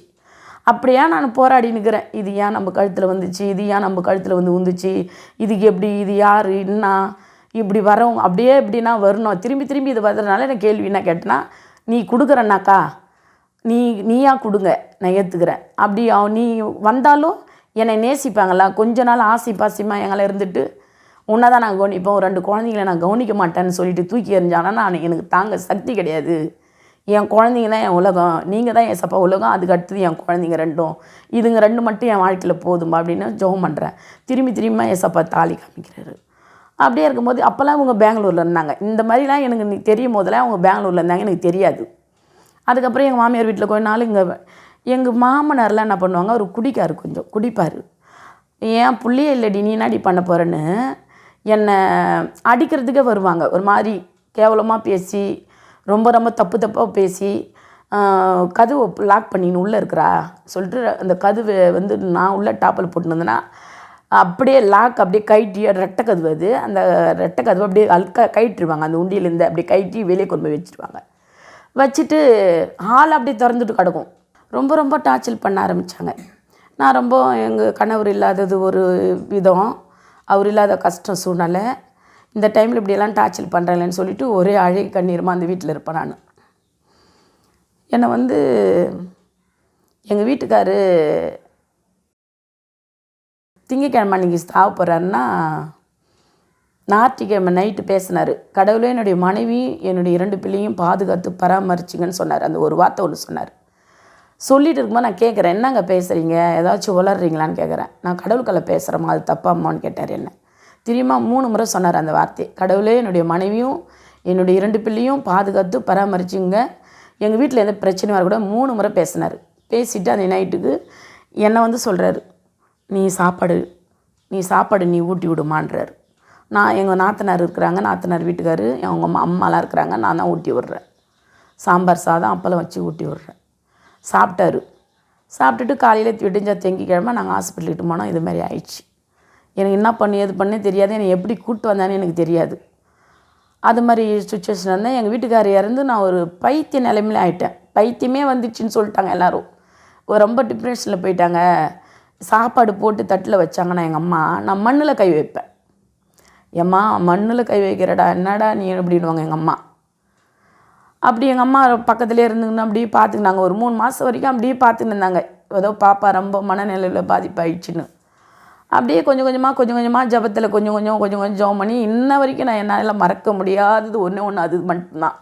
நான் நினச்சி கொண்டே இருப்பேன். 24 மணி நேரமும் நினச்சிக்க, நீ என்னை சாதாரண ஆள்கள் ஒப்புடுல சாமி, கடவுளுக்கு ஒப்புடுத்த, அண்ட சரஸ் படித்த சர்வ வல்லர்கள் ஒப்புடுத்த, அவர் என்ன நடத்துகிறாருன்னு சொல்லிட்டு தான் நான் விண்ணப்பம் வச்சுட்டு எங்கே வேணாலும் வருவேன். அப்படி இருக்கும்போது சரின்னு சொல்லிவிட்டு அப்படியே மெட்ராஸில் வந்து வாழ்ந்து கொண்டு இருந்தேன். எங்கள் வீட்டுக்காரு தூரமாக பெங்களூரில் இருந்தார். தாலி காமிச்சார் சாமி. நான் கேட்டேன் சாமிகளை, இது வருதுன்னாக்கா அது 3 முறை நீங்கள் காமிக்கிறீங்க, பாஸ்ட் அம்மா வாயில் அப்படி வருது, இது வருதுன்னாக்கா அவங்க குழந்தைய போல் என்னை நேசிப்பாங்களா, அவங்களுக்கும் பிறந்த குழந்தைய பேர் என்னை பார்ப்பாங்களா, என் குழந்தை என்னைன்னு கேட்குறேன். அப்போ அந்த மாதிரி ஒரு பாசம் உள்ளவங்க யாருன்னா இருந்தால் நீங்கள் கூப்பிட்டு வாங்க சாமி, எங்கே இருந்தாலும் நான் ஏற்றுக்கிறேன் அப்படின்றேன். அதுக்கப்புறமா கொஞ்ச நாள் எங்கள் வீட்டுக்காரர் இறந்து 5 வருஷம் என்ன கல்யாணம் பண்ணிக்கினேன். அதுக்கப்புறம் பெங்களூர்லேருந்து அவர் வந்தார் போல், என்னை பார்த்துட்டுக்கிறார் எங்கள் வீட்டில். பார்த்துட்டு அவரும் நானும் ரிஜிஸ்டர் மேரேஜ் பண்ணிக்கணும். என் பிள்ளைக்கு சின்ன பிள்ளைக்கு அப்போல்லாம் வந்து 3 வயசு. நான் மேரேஜ் பண்ணும் போதெல்லாம் 3 வயசு இருக்கும் அந்த குழந்தைக்கு, சின்ன பையனுக்கு. அவனை எல்கேஜி யூகேஜி தான் போய் இங்கிலீஷ் மீடியம் படிக்க சேர்த்து வச்சுருக்கிறேன். நான் போவேன், கூப்பிட்டு வருவேன், போவேன். ஒரு ரிஜிஸ்டர் மேரேஜ் நாங்கள் பண்ணிக்கணும். அவங்க வீட்டில் செய்வேன். அவங்க வீட்டில் ஒரு பெரிய பிள்ளை, இப்போ வேறு செகண்டும் அவர் பெரிய பிள்ளை. நான் சொல்லுவேன் அவர்கிட்ட, நீன்னா என் பின்னாடி வர போகிற இதெல்லாம் பேசுகிற, நீ உங்கள் வீட்டில் நீ பெரிய பிள்ளையாக பிறந்துட்ட, எவ்வளோ வரதட்சணைலாம் எதிர்பார்ப்பாங்க, குழந்தை தூக்கணும்னு ஆசைப்படுவாங்க, குழந்தை செல்வத்தை. நான் ஆப்ரேஷன் பண்ணவேன், நான் ஃபேமிலி பண்ணிட்டேன், என் குழந்தைங்களுக்காக நான் வாழ போகிறேன், நீ என்ன வர என் பேரை கெட்ட பேர் ஆக்க போறியா, எனக்கு 4 பேர் அண்ணன் தம்பி இருக்கிறாங்க, என் தலையை நீ குனிய வைக்காத, நான் என் குழந்தைங்களுக்காக நான் வாழணும், இதுமாரிலாம் என் பின்னாடியில் வர வேலை வச்சு நம்ம அப்படின்னு ஏதோ பேசுகிறேன். நான் இல்லை எனக்கு நீ தான் பிடிக்குது அப்படின்னு சொல்லுவார். அப்போ கூட நான் அதை சட்டை பண்ணிக்க மாட்டேன். அவராக வந்தார், அவராக ஏற்றுக்குன்னு அப்புறம் 2 பேரும் கடவுள் கொடுக்குற வாழ்க்கைன்னு சொல்லிட்டு ஏற்றுக்குன்னு அவங்களும் போய் செய்வனெல்லாம் பண்ணி, அவரை இட்டும் போய் மந்திரம்லாம் பண்ணி, அவருக்கு என்னென்ன பண்ணணுமோ அதெல்லாம் பண்ணி, இவளை விட்டு நீ வெளியே வரணும் மற்றவங்களாண்ட போய் சொல்லிக்கிறார் அந்த ஆள். எங்கள் மாமனார் இப்போ இறந்துட்டாங்க அந்த அவர் வந்து இவ வந்து இன்னும் 3 மாதத்தில் தலை வெடித்து செத்துருவா, என் பிள்ளை ஏங்கால வந்துடுவான், நான் போய் பண்ணிக்கிற வேலைப்பாடு அப்படியேப்பட்ட வேலைப்பாடு, என் சொத்தை விற்று கூட என் நிலத்து நீரை விற்று கூட நான் பண்ணிவிடுவேன் அப்படின்னு சொல்லிக்கிறாரு. அவங்களும் வந்து என் காதுபடியே அந்த அப்படி பேசுகிறான் பாருமா, எப்படியாப்பட்ட அவன் பிடிக்குதுன்னு எடுத்துக்கினான், அதுக்காக இவன்னாம்மா பண்ண போகிறான் அப்படின்னு சொல்லிட்டு சொல்கிறாங்க.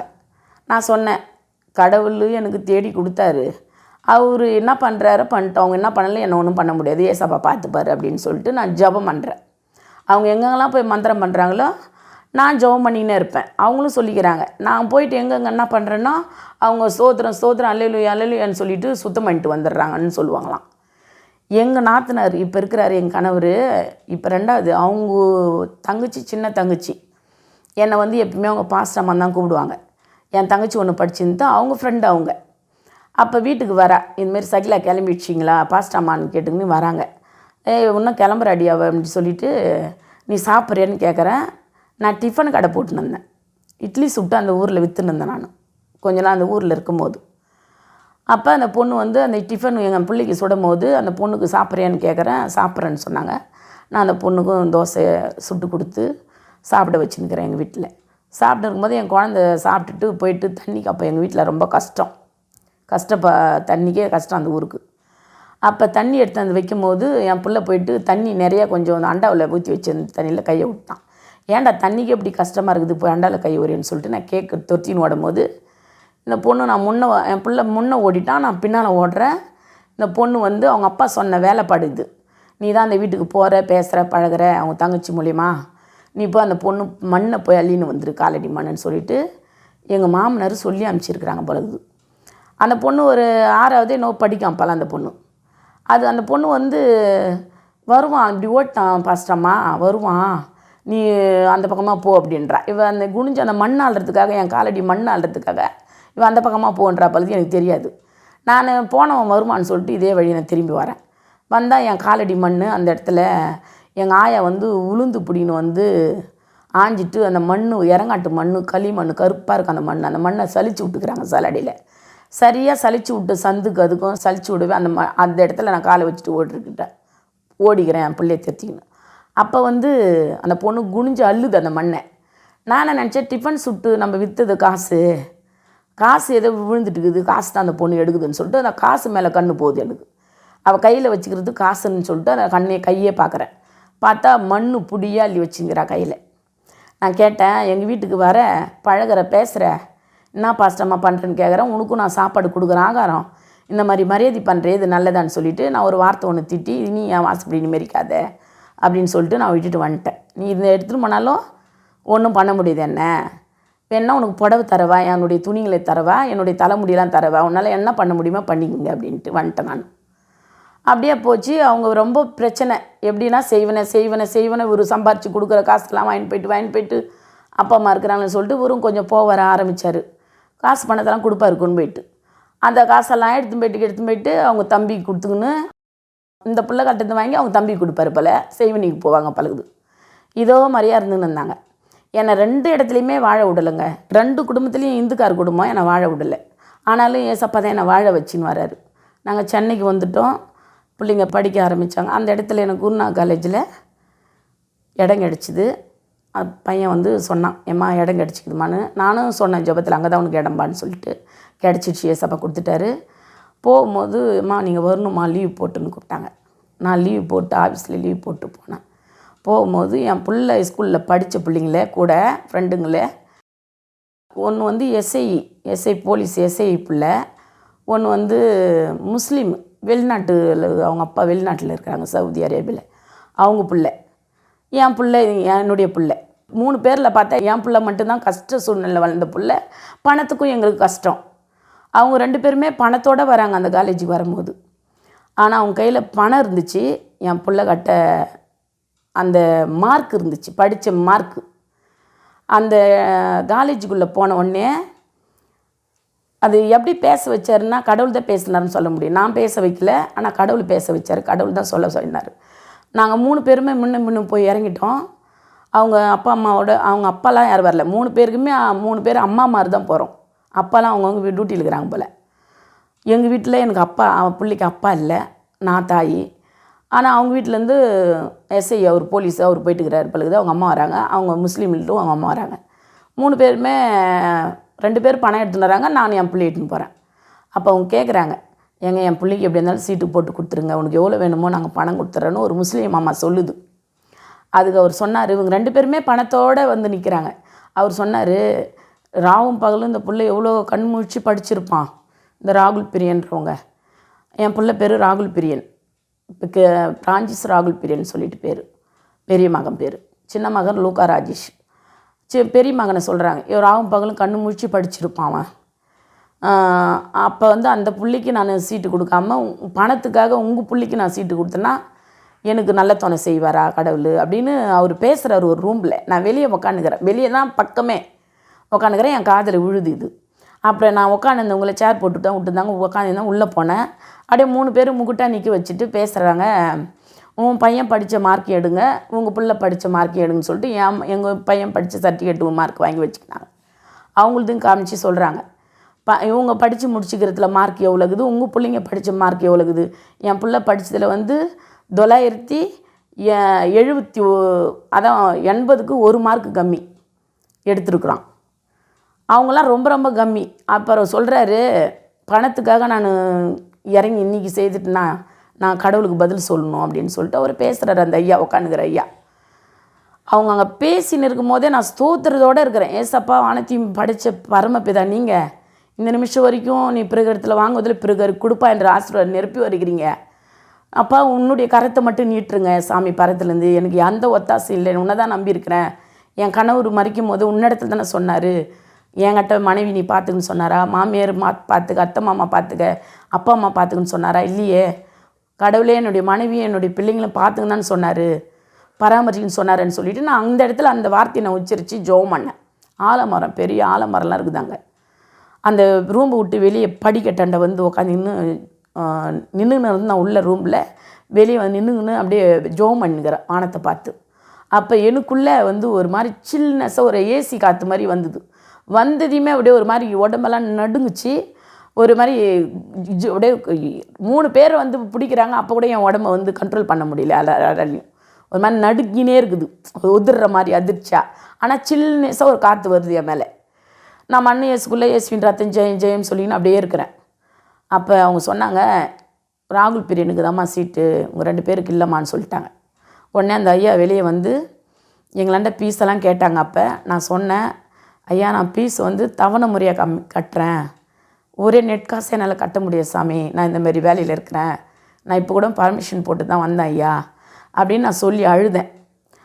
அம்மா நீ அழாதம்மா, உன் குழந்தைங்கள படிக்க வைக்க கடவுள் இருக்கிறாரு, நாங்கள் இருக்கிறோம்மா, நீ ஏன் அழுகுறன்னு சொல்லிவிட்டு என்னை வந்து பேசி இந்த மாதிரி வார்த்தைலாம் சொல்லி அவங்களே கார் புக் பண்ணி என்னை வந்து காரில் உட்கார வச்சு என்னை எங்கள் வீட்டுக்கு அனுப்பிச்சாங்க ராயபுரம். அப்புறம் உடனே என் பிள்ளை கட்ட என் பிள்ளை 12வது படிக்கிற வரைக்கும் என் பிள்ளை கட்ட செல்லு கிடையாது. செல்லு எல்லாம் வச்சுக்கிறாங்கம்மா, வாங்கி கொடுன்னுச்சு. எல்லோரும் வாழ்க்கை மாதிரி நம்ம வாழ்க்கை இல்லைப்பா, நம்ம எந்த சூழ்நிலையில் வாழறோன்னு உனக்கு தெரியும்லப்பா, நீ படித்து முடி, காலேஜுக்கு போகல, நான் உனக்கு செல்லு வாங்கி தரேன்னு சொன்னேன். அதேமாரி காலேஜ் போயிட்டாங்க. அப்புறம் தான் நான் செல்லு வாங்கி கொடுத்தேன். அப்போ என் பிள்ளைங்க எங்கள் தம்பி நம்பரு, செல்லு நம்பர் எங்கள் தம்பி நம்பரை கொடுத்தேன். எங்கள் தம்பி நம்பர்லேருந்து என்னை அந்த ஐயா கூப்பிட்டாரு. இதுமாரி தம்பிக்கு காலேஜ் குருநாக் காலேஜில் இடம் கிடச்சிடுச்சு, ராகுல் பிரியனை கூப்பிட்டு வாங்கன்னு சொல்லிட்டு. அப்புறம் என் கையில் இருந்த பைசா, எனக்கு பைசா இல்லை. அப்புறம் வேலை செய்த இந்த இடத்துலேருந்து ஒரு 15,000 கடன் கேட்டு வாங்கிட்டு வந்து என் தம்பி என்கிட்ட கொடுத்து என் தம்பியை அனுப்பினேன், என் பிள்ளைய கொண்டு போய் சேர்த்துட்டு வாப்பான்னு. அப்போ கேட்டாங்க, என் பிள்ளை கேட்டாங்க, அம்மா கூட வரணுமா ஐயான்னு கேட்டதுக்கு, அம்மா வானா, நேற்று உடம்பு முடியாது வந்து பார்த்துட்டு போயிட்டாங்கல்ல, அவங்க வீட்டில் இருக்கட்டும், நீங்கள் மட்டும் உங்கள் மாமா கூட வாங்க அப்படின்னு சொல்லிட்டாங்க. அதேமாதிரி என் தம்பி கூட அனுப்பிச்சிட்டேன், சேர்த்து விட்டு நல்லபடியாக இருந்தாங்க. அந்த காலேஜில் போயிட்டு படிக்கும்போது கூட என் பிள்ளைக்கு ரொம்ப கஷ்டம் கொடுத்துக்குறாங்க அந்த ரவுடிஸுங்களாம் பிள்ளைங்க. நான் ஒவ்வொரு நிமிஷத்துலையும் என் பிள்ளைங்களுக்கு நீங்கள் தான் சாமி, உங்கள்கிட்ட தான் கருத்தில் விட்டாங்கப்பா, நீங்கள் தான்ப்பா வழிகாட்டின்னு சொல்லிட்டு இதே மாதிரி ப்ரேயர் பண்ணுவேன். என்னை சுற்றி வெளி காத்துங்கப்பா, எல்லார் கண்ணுக்கும் நான் வந்து ஒரு குப்பையாக தெரியணும், உன் கண்ணுக்கு மட்டும் நான் வெளிச்சமாக தெரியணும், மாயான உலகத்தில் நாங்கள் இருக்கிறோம், யார் என்னான்னு பார்க்க மாட்டுறாங்கப்பான்னு சொல்லிவிட்டு நான் ப்ரேயர் பண்ணுற வார்த்தை விடுதலாம். அப்போ என் பிள்ளைக்கு ப்ரேயர் பண்ணும்போது அவங்க என்ன சொன்னாங்க, நீங்கள் உங்கள் அம்மா கிட்ட போய் சொல்லுப்பா, பொறிமாவை நீங்கள் ஃபீஸ் கட்டுங்க, ஒன்றும் அர்ஜென்ட் இல்லை, நான் உனக்கு கொடுக்குறேன், அப்போ எழுதி கொடுப்பேன், அப்போ வந்துட்டு வாங்கிடுவாங்க. உங்கள் அம்மா சூழ்நிலை நான் கேட்டேன், கடவுள் உன்னை ஏற்றி அவனை நடத்துவார், நீ நல்லா வருவ, ஃபஸ்ட் மார்க் வருவேன்னு சொல்லிட்டு சொன்னாங்க. அதில் ஒரு ரவுடிஸ் பசங்களாம் அவங்க கூடிக்கின்னு என் பிள்ளை வாட்செல்லாம் கட்டின்னு போகும். அதனாலே வாட்ச் கூட கட்ட மாட்டான். ஒரு நாள் பஸ் ஸ்டாண்டில் வந்து உள்ளே நிற்கும் போது ஏற்கனவே படித்த பிள்ளைங்க வந்து அதில் ஃபஸ்ட்டாக படித்த பிள்ளைங்க ஏதோ ஒரு மாதிரி பேசி, வாட்சை கேட்டு எனக்கு கொடு பைசா, இல்லைனா உன்னை என்ன பண்ணணுன்னு தெரியாதுன்னு அப்படி மிரட்டி இருக்கிறானுங்க போல். இதை வந்து யாரும் சொல்கிறதுக்கு பிள்ளை கொஞ்சம் பயந்துட்டு இருக்கிறோம் ஃபஸ்ட். அப்புறம் இதே தான் ரெகுலராக நடக்குது பழுகுது, அவங்க கூட வர பசங்களாண்ட இவங்களெல்லாம் நடக்குது பழுகுது. நான் ஏதாச்சும் போட்டுன்னு பாப்பா அப்படின்னு சொன்னால் வேணான்னு சொல்லுவான். அம்மா அங்கேயே அப்படி நடக்குதும்மா, பிடிச்சி பிடுங்கிக்கிறாங்க, வயலில் பஸ் ஏற வரக்குள்ளேயே மடக்கி பிடுங்குறாங்கம்மா அப்படின்னு சொல்லிட்டு பிள்ளைய வந்து வாட்ச் கைட்டுன்னு சொல்லிக்கிறாங்க. ஃப்ரெண்டு கூட வந்துருக்கல, ஃப்ரெண்டு வாட்ச் பிடிங்கிறானுங்க. அப்போ தம்பி வந்து என் பிள்ளை வந்து யாரோ தெரிஞ்ச ஆளை கூப்பிட்ற மாதிரி அவங்க கிட்ட இருந்துக்கினே, ஆனால் அங்கே வாங்கண்ணா அப்படின்னு ஒரு மாதிரி சவுண்ட் விட்டு கூப்பிட்டுக்கிறான் சும்மாவே. அப்போ நம்மளுக்கு மேலே யாரும் ஆளுக்குறாங்க பழுது, அங்கே கூப்பிட்றான்னு சொல்லிவிட்டு உடனே அவனுங்க கலைஞ்சி போயிட்டானுங்களாம். அதுலேருந்து நான் எங்களை வந்து சொன்னானுங்க, நான் ஜெபம் பண்ணேன், இதுமாரி வழியில் யாரையும் பிள்ளைய மடக்கக்கூடாது ஏசப்பா, நீங்கள்ப்பா துணையாக இருக்கணும்னு சொல்லிவிட்டு. அதுலேருந்து அவனுங்க ரவுடிஸ்லாம் வர்றது மடக்கிறதில்ல, எதுவும் கேட்கறதில்ல. நல்லபடியாக 3 வருஷம் படித்து முடிச்சுட்டு வெளியே வந்தாங்க. ஏசப்பா வந்து கொஞ்சம் வேலை விஷயமாக ட்ரைனிங் போனாங்க. நான் அதுக்குள்ளேயே அந்த ஆஃபீஸ்லேருந்து வேலை செய்து கொஞ்சம் கொஞ்சமாக நான் குழந்தைங்களுக்கு ஃபீஸ் கட்டிக்கின்னு, குழந்தைங்க வாடகை கட்டிக்கின்னு, 6,000 7,000 வாடகை கட்டிக்கின்னு அப்படியே காலத்தை அப்படியே கொஞ்சம் கொஞ்சமாக போயின்னு இருந்தது. பிள்ளைங்க வேலைக்கு போகணுன்னு சொல்லிவிட்டு ஜாப் தேடினாங்க, ட்ரைனிங் போனாங்க. நல்ல வேலையாக கொடுங்க சாமி அப்படின்னு. நான் ஒரு இடத்துல ஹவுஸ் கீப்பிங் வேலை பார்க்கும்போது, அது வந்து இந்த டைட்டின் பார்க்குன்னு சொல்லுவாங்க, திருவாய்மூர் சைடு. அங்கே நான் ஒரு ஹவுஸ் கீப்பிங் வேலை செய்யும்போது அழுத நாட்கள் உண்டு. ஏசப்பா பெரிய பில்டிங்காக இருக்குது, பெரிய பெரிய ஆளுங்க வராங்க, எல்லாம் அந்த நீக்ரோ மாதிரிலாம் அங்கே வந்து வேலை செய்வாங்க. நீக்ரோ அந்த அந்த எப்படி ஏதோ சொல்ல தெரில எனக்கு இப்போ, அந்த மாதிரி வெளிநாட்டு ஆளுங்க, ஃபாரின்காரெல்லாம் மூஞ்செல்லாம் பெருசு பெருசாக இருக்காங்க, அகலகலமாக, அவங்களாம் வந்து செக்கப்பாக இருப்பாங்க. அவங்களாம் வந்து அது உள்ளே வேலை செய்கிறதாங்க. நான் சொல்லுவேன், எங்கே இருக்கிறவங்களும் இங்கே வந்து வேலை செய்கிறாங்க, நம்ம பிள்ளைங்களாம் அங்கே வர முடியுமா? இதெல்லாம் பணக்காரங்க வர இடம், இதெல்லாம் வந்து பணக்காரங்க தான் உள்ளே நுழையும். நம்ம வந்து ஒரு ஹவுஸ் கீப்பிங் பெருக்கி கூட்ட வேலை செய்து நடக்கிறோம், நம்ம பிள்ளைங்களாம் இப்போ தான் 8வது 9வது படிக்கிறாங்கன்னு சொல்லிவிட்டு நான் அந்த நாட்களில் அந்த பில்டிங்கில் பெருக்கும் போது, அங்கே வேலை செய்யும் போது, இதுமாரி சிஸ்டத்தெல்லாம் துடைக்கும் போதெல்லாம் நான் ப்ரேயர் பண்ணிக்கின்னு ஸ்தோத்திரத்தோடு ஏசப்பா வாசனை சொல்லிக்கின்னு பாட்டு பண்ணி அப்படியே ப்ரேயர் பண்ணிக்கினே நான் வேலை செய்வேன். அப்போ நான் அழுதும் ஜெபம் பண்ணிக்கிறேன்.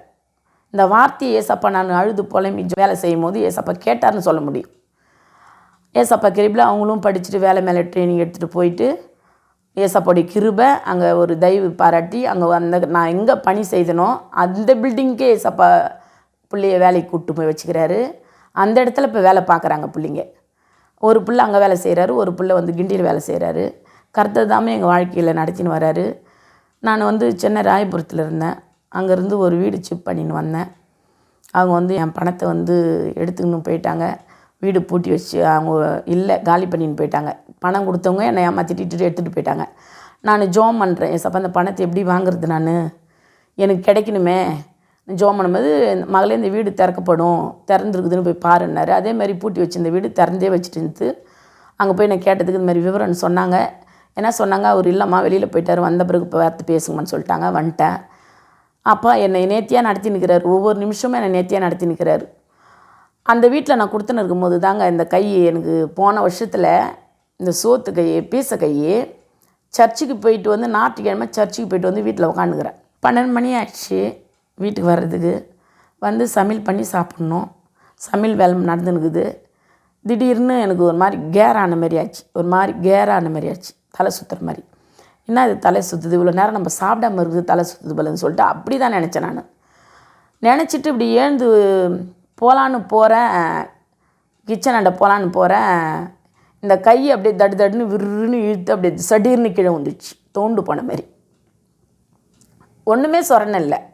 ஒரு மாதிரி கைக்கு விழுந்த மாதிரியே சடீர்னு விழுந்துச்சு. திரும்பி தூக்குற வரல. ஏசுவேன்னு ஒரு குரல் கொடுத்தான். அவ்வளோதான். அந்த பில்டிங்கே அதிர்ற மாதிரி ஏசுவேன்னு ஒரு குரல் கொடுத்து அப்படியே அந்த சிங்கில் தண்ணி இந்த கையெல்லாம் திறந்து விட்டு இந்த கையை வச்சு இப்படி உருவி விட்டு நட்டெல்லாம் இப்படி உடைச்சிட்டு இப்படி நானே என் கையை இப்படி தூக்குறேன். இந்த கையை எடுத்து போய் தான் அந்த கையை தூக்க வருது, இல்லைன்னா வரல. அப்படியே டொக்குன்னு டமால்னு ஊந்துடுச்சு. அப்படியே கிழியே கிடக்கிற மாதிரி கிடக்குது. தூக்க வரல. ஏசப்பா நீங்கள் தான்பா எனக்கு உங்களை தான்பா ஒப்பு கொடுத்தாங்க, நீ தான்பா எனக்கு இந்த நிமிஷத்தையே எனக்கு சுகம் கொடுக்குன்னு சொல்லிட்டு ஓன்னு கத்தி வச்சோம். அப்படியே ஒரே வார்த்தை கூப்பிட்டேன். எனக்கு சுகம் ஏசப்பா அந்த நேரத்தில் கொஞ்சம் சுகம் கொடுத்தாரு. கை அப்படியே உருவிக்கணும், மடக்கி திறந்துக்கணும். உடனே என்னை வந்து அப்போ என் சின்ன பிள்ளை என் கூட இருந்தாங்க. உடனே நான் சொல்லிட்டேன், சமையல் வேலை நடந்துனே இருக்குது, எல்லாத்தையுமே ஸ்டவ்வு எல்லாத்தையும் ஆஃப் பண்ணிட்டோம். அப்படியே எப்போ எனக்கு இன்னமும் நடக்குது, எனக்கு என்னன்னு தெரில, என்னை கூப்பிட்டு போய் ஹாஸ்பிட்டலுக்கு போகணுன்னு சொல்லிட்டேன். உடனே எஸ்ஆர்எம் ஹாஸ்பிட்டலுக்கு என்னை கூட்டின்னு போயிட்டாங்க.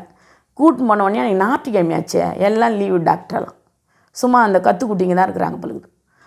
அவங்க வந்து என்னை பார்த்துட்டு சும்மா அந்த வலிக்கு மட்டும் ஒரு ஊசி போட்டு உனக்கு என்ன ஆச்சுன்னு கேட்டாங்க. இந்த மாதிரி விவரம்னு சொன்னேன். இது மாதிரி சடீர்னு விறுவிறுன்னு இழுத்து கை ஒதிரி தன்னு ஒதிரி கீழே வந்துச்சு அப்படின்னா, இன்னும் எப்படா வந்துக்குதான்னு கேட்டாங்க. இதான் எனக்கு தெரியுது, ஃபஸ்ட்டு இதான் எனக்கு அப்படின்னா. இப்போ எப்படி கை தூக்கினாங்க, தூக்குறேன், கையை மடக்கிறேன், உள்ளே வச்சு இப்படி ப்ரெஷ் பண்ணிக்கினே இருக்கிறேன் நான் கையை. ஏதோ ஒரு அதிசயம் ஒன்று நடந்துக்குதுமா, உனக்கு லக்குமான்றாங்க எல்லாம். நாளைக்கு எந்நேரம் வந்தாலும் நீ திங்கக்கிழமை காலையில் 8 மணிக்கெலாம் உள்ளே வந்துடணும் அப்படின்னாங்க. அதே மாதிரி நான் நைட்டெல்லாம் ஜோம் பண்ணின்னு, ஏசப்பா இது வந்து எதுக்கு வந்தது, என்னத்துக்கு வந்தது எனக்கு தெரியாது, எதனால் வந்ததுன்னு எனக்கு தெரியாது, நீங்கள் தான் குணப்படுத்தணும், இது உன்னுடைய சரீரம் சாமி, இந்த சரீரத்தை பாழ் பண்ண எந்த ஒரு பிசாசுக்கும் வரக்கூடாது ராஜான்னு ஜோம் பண்ணின்னு கண்ணீரோடு ஜோம் பண்ணிங்கிறேன். உடனே வெடிஞ்சுது. திங்கக்கிழமை போய்ட்டு ஆஜராகிட்டேன். திங்கக்கிழமை 8 மணிக்கெலாம் நான் எஸ்ஆர்எம் ஹாஸ்பிட்டலில் இருக்கிறேன். உள்ளே 8 மணிக்கு போனவங்க நைட்டு 10:30 மணி வரைக்கும் நான் பெட்டில் சேரவே இல்லைங்க. என்னை எல்லா டாக்டர் 7 டாக்டர் வந்து நின்றுன்னு, உனக்கு வந்துக்குது பெரிய ஒரு ஆபத்து வந்துக்குது, நீங்கள் என்ன வந்து பெட்டில் சேர மாட்டேன்னு சொல்கிறேன். நான் சொன்னேன், எனக்கு 2 ஆம்பளை பிள்ளைங்க, வீட்டில் வேலை செய்ய யாரும் ஆள் இல்லை, நான் தான் செய்யணும், என்னை பெட்டில் மட்டும் சேர்க்காதீங்க, நீங்கள் என்ன காஸ்ட்லியான மாத்திரை மருந்து கொடுக்குறீங்களோ கொடுங்க, நான் எடுத்துங்க வீட்டுக்கு போயிடுறேன் அப்படின்னேன். இல்லை நீ பெட்டில் தான் சேர்ந்தாகணும், உனக்கு வந்து ஒரு உனக்கு நடந்ததே வந்து ஒரு லக்கு தான்ன்றாங்க. எல்லா டாக்டர் வாயிலும் லக்குன்றாங்க. என்ன லக்குன்னு சொன்னால் அது ஒரு நல்ல வார்த்தை தான், ஆனாலும் இது எனக்கு இந்த மாதிரி உடம்பு முடியாமல் இருக்கல லக்குன்றாங்களே, இது எனக்கு ஒன்றும் அர்த்தம் ஆகலை. அப்போ நான் கேட்கும் போது, இது ஏதோ ஒரு அதிசயம் நடந்துக்குது உனக்கு, எத்தனை செகண்ட் உனக்கு இருந்துச்சுன்னாங்க. ஒரு 5 நிமிஷம் கூட இருந்திருக்காது. தன்னு ஒதிர்ச்சி விருன்னு இழுத்துச்சு, கை கீழே வந்துடுச்சு. நான் கையை தூக்கி தான் கையை எடுத்து உருவி விட்டேன். உடனே சிங்கை திறந்து கையை ப்ரெஷ் பண்ணி உருவி விட்டேன். அதுலேருந்து இப்போ நல்லா தூக்குறேன் பாரு, நல்லா மடக்கிறேன் பாரு, நானே தூக்கி காமிக்கிறேன். கையெல்லாம் நல்லா ஸ்ட்ரெயிட்டாக தூக்குன்றாங்க, ஸ்ட்ரெயிட்டாக தூக்குறேன். இந்த கை தான் ஏசப்பா கிருபில. அப்போ நானிலேருந்து ஏசப்பா இந்த நேரத்தில் எனக்கு டாக்டர் மூலிமா சுகம் இல்லை, எனக்கு நீங்கள் தான் சுகம், யாருக்கெல்லாம் அண்ட சரசனையும் படைத்த சர்வ வல்லவர்களை ஒப்பு கொடுத்துக்கிறாரு, மனுஷன் தயவில் ஒன்றும் இல்லை, நீங்கள் இறங்கி பேசுங்க ராஜான்னு சொல்லிவிட்டு அப்படியே உட்காந்துக்கிற வெளியே உள்ளே தான் இருக்கிறேன். என்னை ஸ்பெஷலான ஒரு ரூமில் தனியாக விட்டு கவனிக்கணும் ஸ்பெஷலாக அவங்களேன்றாங்க. பிள்ளைங்களும் ஓகே பாருங்கன்னு சொல்லிடுச்சு. எங்கள் வீட்டுக்காரரும் சொல்கிறாரு, நான் சொல்கிறேன், அவங்களாம் சொன்னாக்கா என்ன ஏதாச்சும் ஒன்று காடுக்கு ஒன்று எதனா பண்ணிவிடுவாங்க, எதனா ஒரு நோய் இருக்கும், வேறு ஒரு நோய்க்கு ட்ரீட்மெண்ட் போட்டுருவாங்க. அதெல்லாம் என் மனசில் ஓடிக்கினே இருக்குது. ஆனால் ஸ்தோத்திரத்தை விடலை. எனக்கு இப்போயே சுகம் கொடுத்துட்டாருங்க, நல்லா சத்து டானிக்கு சத்து மாத்திரைலாம் கொடுங்க, நான் போயிடுறேன் வீட்டுக்குன்றேன். நைட்டு 10:30 மணி இருக்கும். ஏம்மா ஒரு 2 நாளும்மா, நாங்கள் சொன்னதுக்காக ஒரு 2 நாள் இருமான்ட்டாங்க. நான் சொன்னேன், தனி பெட்லாம் எனக்கு வேணாம், தனியாக என்ன செப்ரேட்டாக பார்க்கணுன்றதெல்லாம் வேண்டாம், 4 பேர் எல்லாம் காமனாக இருக்கிற பெட் எனக்கு கொடுங்க அப்படின்னு கேட்குறேன் அந்த 10:30 மணிக்கு மேலே. சரிம்மா என்னம்மா நீ நல்லா இருந்தால் தானம்மா ஒரு 2 பிள்ளையும் பாப்பா அப்படின்னு கேட்குறாங்க என்ன. நான் நல்லா தாங்க இருக்கிறேன். எதுக்கு ஏசப்பா அந்த 4 பேர் எல்லாம் இருக்கிற பெட்டுக்கு என்னை கூப்பிட்டு போக சொன்னாருன்னு எனக்கு அங்கே போன பிறகு தான் தெரியுது. ஆனால் என் பையன் ரெடியாக இருக்கிறான். இந்த ரூமுக்கு நம்ம தனியாக அம்மா பெட்டில் தனியாக ஸ்க்ரீன் தனி ரூம்பு ஒருத்தவங்க மட்டும் கவனிப்பாங்க, டாக்டர் அடிக்கடிக்கு வருவாங்கன்னு அப்படிலாம் என்ன சொல்கிறானுங்க என் பசங்க. நான் சொன்னேன் இந்த தனி ரூம்லாம் வேணாம், அந்த ரூம்லேயே எல்லோரும் இருக்கிற ரூம்லேயே எனக்கு எட்டுமாங்கன்னு சொல்லிட்டு 10:30 மணிக்கு மேலே என்னை பெட்டில் எட்டுமே சேர்க்குறாங்க. காலையில் 8 மணிக்கு போனவில்லை. அப்புறம் 2 நாள் அவங்க சொன்ன மாரி நான் சொல்லிட்டேன் 2 நாளைக்கு தாங்க இருப்பேன் உள்ளே நீங்கள் சொன்னதுக்காக, இல்லைனா நீங்கள் மறுபடியும் வெளியே போக முடியாது, நான் எழுதி கொடுக்க மாட்டேன், டிஸ்சார்ஜ் பண்ண மாட்டேன் நீங்கள் சொல்லக்கூடாது, நீங்களாம் நிறைய பேர் அப்படி தான் சொல்கிறாங்க அப்படின்னு நான் சொல்கிறேன். இல்லைம்மா 2 நாள் நாங்கள் சொன்னதை நாங்கள் திருப்பி உனக்கு 2 நாள்லேயே உன்னை வெளியே அனுப்பிச்சிட்றேன்ட்டாங்க. அதேமாரி 2 நாளில் நான் வெளியே வந்துட்டேன். அங்கே போனேன் நைட்டு இந்த உடம்பு முடியாமல் தான் போனேன். ஆனால் அங்கே பக்காக்கெல்லாம் பார்த்து எல்லாருக்குமே ஜோம் பண்ணுறதுபடி என்னை ஏசப்பா அங்கே கூப்பிட்டு போனார் அந்த ரூமுன்னு சொல்ல முடியும். அந்த எப்படி அந்த வார்டுக்கு ஒருத்தர் வயசு புள்ள குடிச்சு வாய் பேச்சு வராத போயிடுச்சான். அந்த பொண்ணு குட்டி குழந்தை 8 மாதம் குழந்தை கையில் வச்சுங்கிறாங்க. வயசு பொண்ணு என் பக்கத்தில் நின்றுங்குது. இன்னும் அவங்க வீட்டுக்காருங்கன்னு கேட்குறேன் நான் இது மாதிரின்னு சொல்லுது அந்த பொண்ணு. அப்போ நான் சொன்னேன் ஏசப்பா அவங்க வாய் பேச்சு நல்லா வரணும், இந்த ஒரு 3 மாதமாக சேர்த்துருக்குறோம்மா ஒன்றும் பேச்சு வரலன்னாங்க. ஏசப்பா நீங்கள் பேச வைப்பாருமான்னு சொல்லிட்டு நான் சொல்கிறேன்.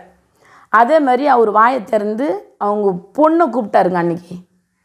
அவங்க பொண்ணை வாயை திறந்து டாக்டரெல்லாம் கும்பலாக நின்றுன்னு உங்கள் மக பேர் என்ன பேர் சொல்லு, உங்கள் மக பேரை சொல்லு, உங்கள் மனைவி பேரை சொல்லுன்றாங்க. மனைவி பேர் லாவண்யான்னு சொல்கிறாரு, குழந்தை பேர் சொல்கிறாரு. பேர் வரல ஆனால் குழந்தை என் மக அப்படின்றாரு. பேச்சே வராதவங்களுக்கு ஏசப்பா பேச்சு வர வச்சார் அன்றைக்கி. அதுக்கு நான் கடவுளுக்கு நன்றி சொன்னேன். இதுக்கு தான் என்னை இந்த எல்லோரும் படுக்கிற வார்டுக்கு என்னை கூப்பிட்டு வந்தீங்க தேவனே, எல்லோரும் ஹாஸ்பிட்டலில் இருக்கிறவங்க அத்தனை பேரும் நல்லபடியாக இருக்கணும்னு சொல்லிவிட்டு ஏசப்பா ஒரு நல்ல ஒரு அதிசயம் பண்ணார், எனக்கு அற்புதம் பண்ணார். நீ நல்லா இருக்கிறோம். அதே மாதிரி இப்போ கல்யாணம் பண்ணி இருக்கிறவருக்காக ஃபேமிலி மேன் பண்ணிட்டுமேன்னு சொல்லிவிட்டு மறுபடியும் நான் அதை அவருக்காக குழந்தை வேணும்னு சொல்லிவிட்டு நான் போய் சிகிச்சை செய்தேன். நான் போய் ஆப்ரேஷன் ஓகே பண்ணேன். சொன்ன பிறகு ஓகே ஆப்ரேஷன் பண்ணலாம் அப்படின்ட்டு எனக்கு ஆப்ரேஷன் பண்ணி வெளியே அனுப்புனாங்க. ஆப்ரேஷன் பண்ணிவிட்டு 2009 பண்ண ஆப்ரேஷனு 9, 10, 11, 12, 13 எனக்கு குழந்த டியூப்பில் நின்றுச்சு. டியூப்பில் இது குழந்த 5 மாதமாக ஆகிட்டு 6ஆம் மாதம் ஸ்டார்ட் ஆகிட்டுக்குது, எனக்கு தெரில. இதையெல்லாம் சிக் டைம் இருக்கவே இது நம்ம நல்லா தான் இருக்கிறோன்னு சொல்லிட்டு, ஆனால் ஜுரம் அடிச்சுக்கினே இருந்தது. எனக்கு ஒரு நாள் பிரசவ வலி வர மாதிரி எனக்கு ஒன்றும் முடியாத கண்டிஷனில் செத்து போகிற மாதிரி ஆகிட்டேன் நான்.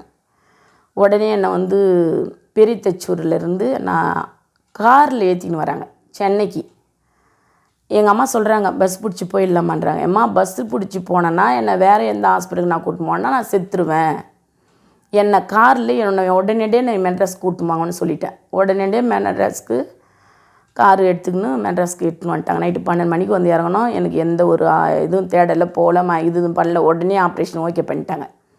டியூப்பில் இறங்கிச்சு. இன்னும் ஒரு 1/2 மணி நேரம் லேட்டாக வந்தால் கூட டியூப் வெடித்து மண்டெல்லாம் வெடித்து செத்துருப்போம்மா, மண்டை நரம்பெலாம் வெடிச்சு அப்படின்னா அந்த டாக்டர் அம்மா சொல்லி உடனே அந்த கருவை எடுத்துட்டாங்க.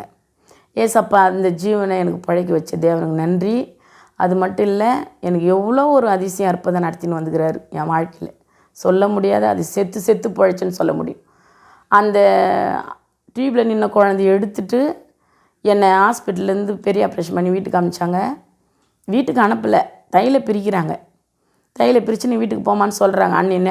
அன்னைக்கு இன்ஃபெக்ஷன் ஆகிடுச்சு எனக்கு. உள்ளே ஏதோ ஒரு அவங்க ஆப்ரேஷன் போட்டு முடிச்சுன்னு மேலே வரும்போது ரத்தம் உள்ளே கொட்டிகிட்டு இருக்குது. அந்த ரத்தத்தை அவங்க க்ளீன் பண்ணாமல் அப்படியே தையல் போட்டதுனால அந்த ரத்தம் கொட்டின இடத்துல ரத்தம் கெட்டு போயிட்டு அது இன்ஃபெக்ஷன் ஆகிட்டு கிட்னியை தொட்டுச்சு. அப்படின்னு தான் எனக்கு டாக்டர் சர்டிஃபிகேட் கொடுத்துக்குறாங்க. இது தையில பிரித்த உடனே அப்படியே புஷ்ஷுன்னு அப்படியே வீக்கம் ஃபுல்லாக அப்படியே ஒரு கடு மாதிரி தான் வந்தது. கடு எந்த சைஸ் அதே மாதிரி. அப்புறம் ஒரு மிளகு சைஸ் ஆச்சு. அப்புறம் ஒரு கோலி மாதிரி அப்படியே புஷ்ஷுன்னு உள்ள பெருசாக ஆகிடுச்சு. பெருசாக ஒரு சைடு ஃபுல்லாக ஒரு பக்கத்துக்கு வயிறு ஒரு பக்கத்துக்கு சப்பையாக இருக்கும், ஒரு பக்கம் பெருசாகிடுச்சு. டாக்டர் என்கிட்ட சொல்கிறேன், இல்லைம்மா நீர் எதுனா இருக்குமா, கவுந்து குப்புறப்படுன்றாங்க. நான் வலியெல்லாம் நான் அப்போ சொல்கிறேன், ஏசப்பா உனக்கு வந்து விழாவில் ஈட்டியில் குத்துனாங்கப்பா, அது மாதிரிப்பா வலியை நான் தாங்குகிறேன் சாமி. அப்படிலாம் என் உடம்புல ரத்தம் கிடைக்கலன்னு எங்கே வேணாலும் என் உடம்பு ஃபுல்லாகவே ஊசி குத்தின இடமா தான் இருக்கும்.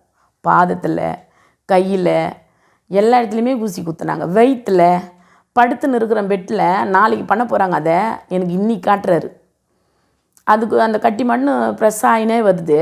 நாளைக்கு ஒரு ஸ்கேன் பண்ண போகிறாங்க, ஸ்கிடி ஸ்கேனுன்னு சொல்லிவிட்டு. அப்போ அந்த டாக்டர் சொல்கிற, இது மாதிரிம்மா நீ பயப்பட தேவையில்ல, பெரிய பெரிய ஆளுங்கள்லாம் பெரிய பெரிய டாக்டர்லாம் வெளிநாட்டிலேருந்து கூட வர வச்சு ஒரு மனுஷனை வந்து ரெண்டாக பொழந்து மறுபடியும் உயிர் உண்டாக்குறாங்க. இது பெரிய விஷயம் இல்லைம்மா, நீ பயப்பட தேவையில்லம்மா. நான் சொன்னேன், ஐயா எனக்கு 2 குழந்தைங்க இருக்குது ஐயா, நான் இதுமாரி சூழ்நிலையில் வந்து இப்படி பண்ண ஐயா அப்படின்னு எல்லாத்தையும் சொன்னோம். அப்படின்னா அப்போ உனக்கு எல்லாம் அவரும் வந்து என்னை வந்து ஏசப்பாக்குறாருமா, அவர் கிறிஸ்டின் பழகுது உள்ளே, ஏசப்பாக்குறாருமா உன்னோட கூடன்னு சொல்லிட்டு சொல்லிட்டாங்க. அதோட நான் வந்து வீட்டிலன்ற அந்த பெட்டில் படுத்துனுக்கிறேன். சாயந்தரமாக ஒரு 5 மணிக்கு சொல்கிறேன் நான், ஏசப்பா சாயந்தரம் 5 மணிக்குள்ளே இது என் வயிற்றுக்குள்ளே என்ன இருக்குது ஏது இருக்குதுன்னு தெரில. டாக்டர்கிட்ட சொன்னாலும் டாக்டருங்க எனக்கு சொல்ல மாட்டாங்க. அங்கே எக்ஸ்ரே எடுத்து அந்த ஸ்கேன் பண்ண இடத்துல சொல்லிட்டாங்க, அதுமாரி ரத்தம் கொட்டி இருக்குது, உள்ளே கெட்டு போய் கிட்னியில் தொட்டுருக்குதுன்னு. ஆனால் இவங்க யாருமே சொல்ல மாட்டாங்க, நம்ம தப்புன்னு சொல்லிட்டு மறைக்கிறாங்க டாக்டர். அப்போ இதை மட்டும் நான் மனசில் வச்சுக்கிட்டு ப்ரேயர் பண்ணுறேன். உன்னால் முடியாத காரியங்கள் ஒன்றுமே இல்லை இந்த பூமியில் ஏசப்பான்னு சொல்லிவிட்டு ப்ரேயர் மட்டும் பண்ணேன். ப்ரேயர் பண்ணிக்கின்னு பண்ணும் போதே எனக்கு காமிக்கிறாரு 5 மணிக்கெலாம் எனக்கு என்ன ஏதுன்னு எனக்கு தெரிஞ்சிடணும் சாமின்னு சொல்லிட்டு. அப்புறம் ப்ரேயர் பண்ணும் போது என் வயிற்றுலேயே ஊசியை வந்து நேரடியாக மாட்டு ஊசி போடுவதை பார்த்துக்கிறேன் நான் கண்ணால். இப்படி மாடு நின்று இருக்கும், போய் டக்குன்னு இப்படி ஊசியை இப்படி குத்தி விட்டு அப்புறம் வந்து மருந்து எடுத்துவாங்க. ஆனால் என் வயிற்றில் வந்து அதோ போல் ஊசியை நேரடியாக குத்தி விட்டுட்டு அப்புறம் அந்த மருந்து இப்படி ஏற்றுறாங்களா, அதை எடுத்து அந்த பூட்டி அந்த உள்ளே இருக்கிற நீரை வந்து ஜக்காக எடுத்து இன்ஃபெக்ஷன் ஆனதெல்லாம் அதை எடுத்து ஒரு மகு நிறைய ஊற்றுனாங்க. அவங்க இன்றைக்கி ஊற்றிட்டு போயிட்டாங்க. எனக்கு கடவுள் வெளிப்படுத்தினார், என் வயிற்றில் அப்படி நேரடியாக ஊசி குத்துற மாதிரியே காட்டினார். ஒரு வெள்ளை பஞ்சை வச்சு கொரடை வச்சு இப்படி அப்படியே சதையை பிடுங்குற மாதிரி காமிச்சார். அதே மாதிரி என் வாழ்க்கையில் நடந்தது, நேச்சுராக நடந்தது. அதேமாரி ட்ரெஸ்ஸிங் பண்ண அந்த பாப்பா என்ன பண்ணிடுச்சு, அந்த பஞ்சை வச்சு கொரடா மாதிரி வச்சு இப்படி துடைப்பாங்கல்ல, அதை வச்சு சதையும் சேர்த்து பிடிச்சி இழுத்துடுச்சு. இன்னும் 2 ரொம்ப அதிகமாக அந்த இடத்துல வினையம் ஆயிடுச்சு. இப்படியா இருக்கும்போது நான் சொன்னேன், ஏசப்பா என்ன சாமி இன்னும் நீ எப்படி பாடெல்லாம் அனுபவிச்சோ அதுமாரி பாடு நான் அனுபவிக்கிறேன் ராஜா, என்னால் தாங்க முடியல இதெல்லாம்னு சொல்லிட்டு அழுவேன், செம்மையாக அழுவேன். நான் வந்து ஒரு பொம்பளையாக உக்காந்துக்கிறேன்னா ஏசப்பா போட்ட பிச்சை இந்த உயிர் இருக்கிற வரைக்கும் அவருக்காக ஓடணும், அவருக்காக வாழணும், அவருக்காக ஜபத்தை சொல்லணும்னு சொல்லிட்டு தான் நான் ஜெபம் பண்ணுவேன். அப்போ நான் இருக்கும்போது ஏசப்பா கிருபையில் நல்லாகி எனக்கு மறுபடியும் வந்து அந்த அந்த ஊசி எடுத்துகிட்டு போயிட்டாங்க. அந்த இடத்த மறுபடியும் மூடின மாதிரி ஆகிட்டு மறுபடியும் வயிறு பெருசாகுது. ரெஸ்ட் ரூம் போயிட்டு திரும்பும்போது தன்னார அப்படியே பிடிங்கின்னு ஊற்றுது. நான் இங்கே நின்னா அவ்வளோ தூரமாக போய் பாயிற மாதிரி போகுது அது மாட்டுன்னு. எங்கள் அம்மா க்ளீர் பண்ணுறாங்க, நர்ஸுங்க வந்து நிறைய பஞ்சிங்க எடுத்து கொடுக்குறாங்க. அந்த மாதிரி நான் செத்து பழிச்சு வந்துக்கிறேன். 2 கிட்னியுமே போயிடுச்சுன்ட்டாங்க. 2 கிட்னி போயிடுச்சுனால சர்டிஃபிகேட்டில் கொடுத்துக்கிறாங்க. என்னம்மா 2 கிட்னி போயிடுச்சுன்றாங்க. நான் 2 கிட்னி போயிட்டால் நான் எப்படி உயிராக இருப்பேன், டாக்டர்லாம் போய் சொல்கிறாங்க அப்படின்னுவோம் நான். எங்கள் அப்பா அருள்நாதர் ஏசப்பாக்குறாரு, அவரு என்னை நல்லபடியாக ஆக்கிறதுக்கு, அவரு எனக்கு ஜீவனை கொடுத்தவர், எடுக்கிறதுக்கும் கொடுக்குறதுக்கும் அவருக்கு தான் உரிமை, மற்ற யாருக்கும் உரிமை கிடையாதுன்னு சொல்லுவேன் நான். ஏசப்பா என்னை நடத்தின்னு வந்த கிருபையை பெரிய கிருபை. டாக்டரு கிட்னி போயிடுச்சுன்னு சொல்லிட்டாங்க, இன்ஃபெக்ஷன் ஆகிக்குது கிட்னியில், இந்த ரத்தம் கொட்டினது இன்ஃபெக்ஷன் ஆகிக்குது, வேறு ஒன்றும் இல்லை அப்படின்னு சொன்னாங்க. ஆனால் டாக்டர் ஸ்கேன் எடுத்து பார்த்துட்டு கிட்னி இன்னும் கொஞ்சம் இல்லைன்னா கிட்னி, அப்புறம் இன்னொரு டாக்டர்கிட்ட போய் செக் பண்ணும்போது இன்னும் அதில் எழுதி வச்சுட்டுக்குது 2 கிட்னியுமே போயிடுச்சுன்னு. என்னங்க இப்படி சொல்கிறீங்களேன்னு சொல்லிட்டு ஒரே அழை. அப்படியே கடவுளுக்கால ஜெபம் பண்ணி ஒவ்வொரு டைமும் எக்ஸ்ரே எடுக்கிறாங்க வயிற்றுக்குள்ளே எல்லாம் பண்ணி, இப்போ நல்லா இருக்குதும்மா, ஒன்றும் பயப்படுற அளவுக்கு ஒன்றும் இல்லை, நல்லா ஆயிடுச்சுமா அப்படின்னாங்க. இது நல்லா வைக்கிறது கூட மாத்திரை ஒரு பக்கமாக இருந்தாலும் ஜபம், ஏசப்பாவுடைய ஜபம் தான். ஏசப்பா இந்த சரீரம் உம்முடைய சரீரம் சாமி அப்படின்னு சொல்லிட்டு ஏசப்பா சுகம் கொடுத்தாரு. அதுலேருந்து மீண்டு வந்தேன், நல்லபடியாக இருக்கிறேன். இன்றைக்கி ஏசப்பாவுக்கு தயவில் ஏசப்பா சுகம் கொடுத்துட்டாரு. பெட்டில் விட்டு டிஸ்சார்ஜ் ஆகி வெளியே வந்தேன், அதுலேருந்து நல்லபடியாக இருக்கிறேன். இப்போ ஏசப்பா சுகம் கொடுத்துட்டாரு.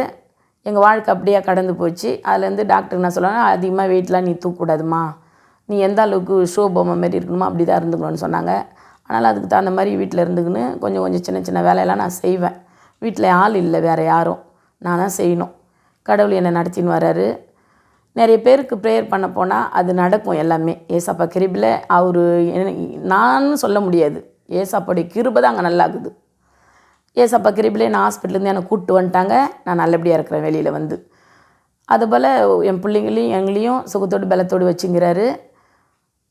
சித்தி ஒருத்தவங்களுக்கு அந்த சொன்னேனே குழந்த ஐஸுன்னு சொல்லிவிட்டு அந்த மகள் செத்துட்டான்னு சொன்னாங்க.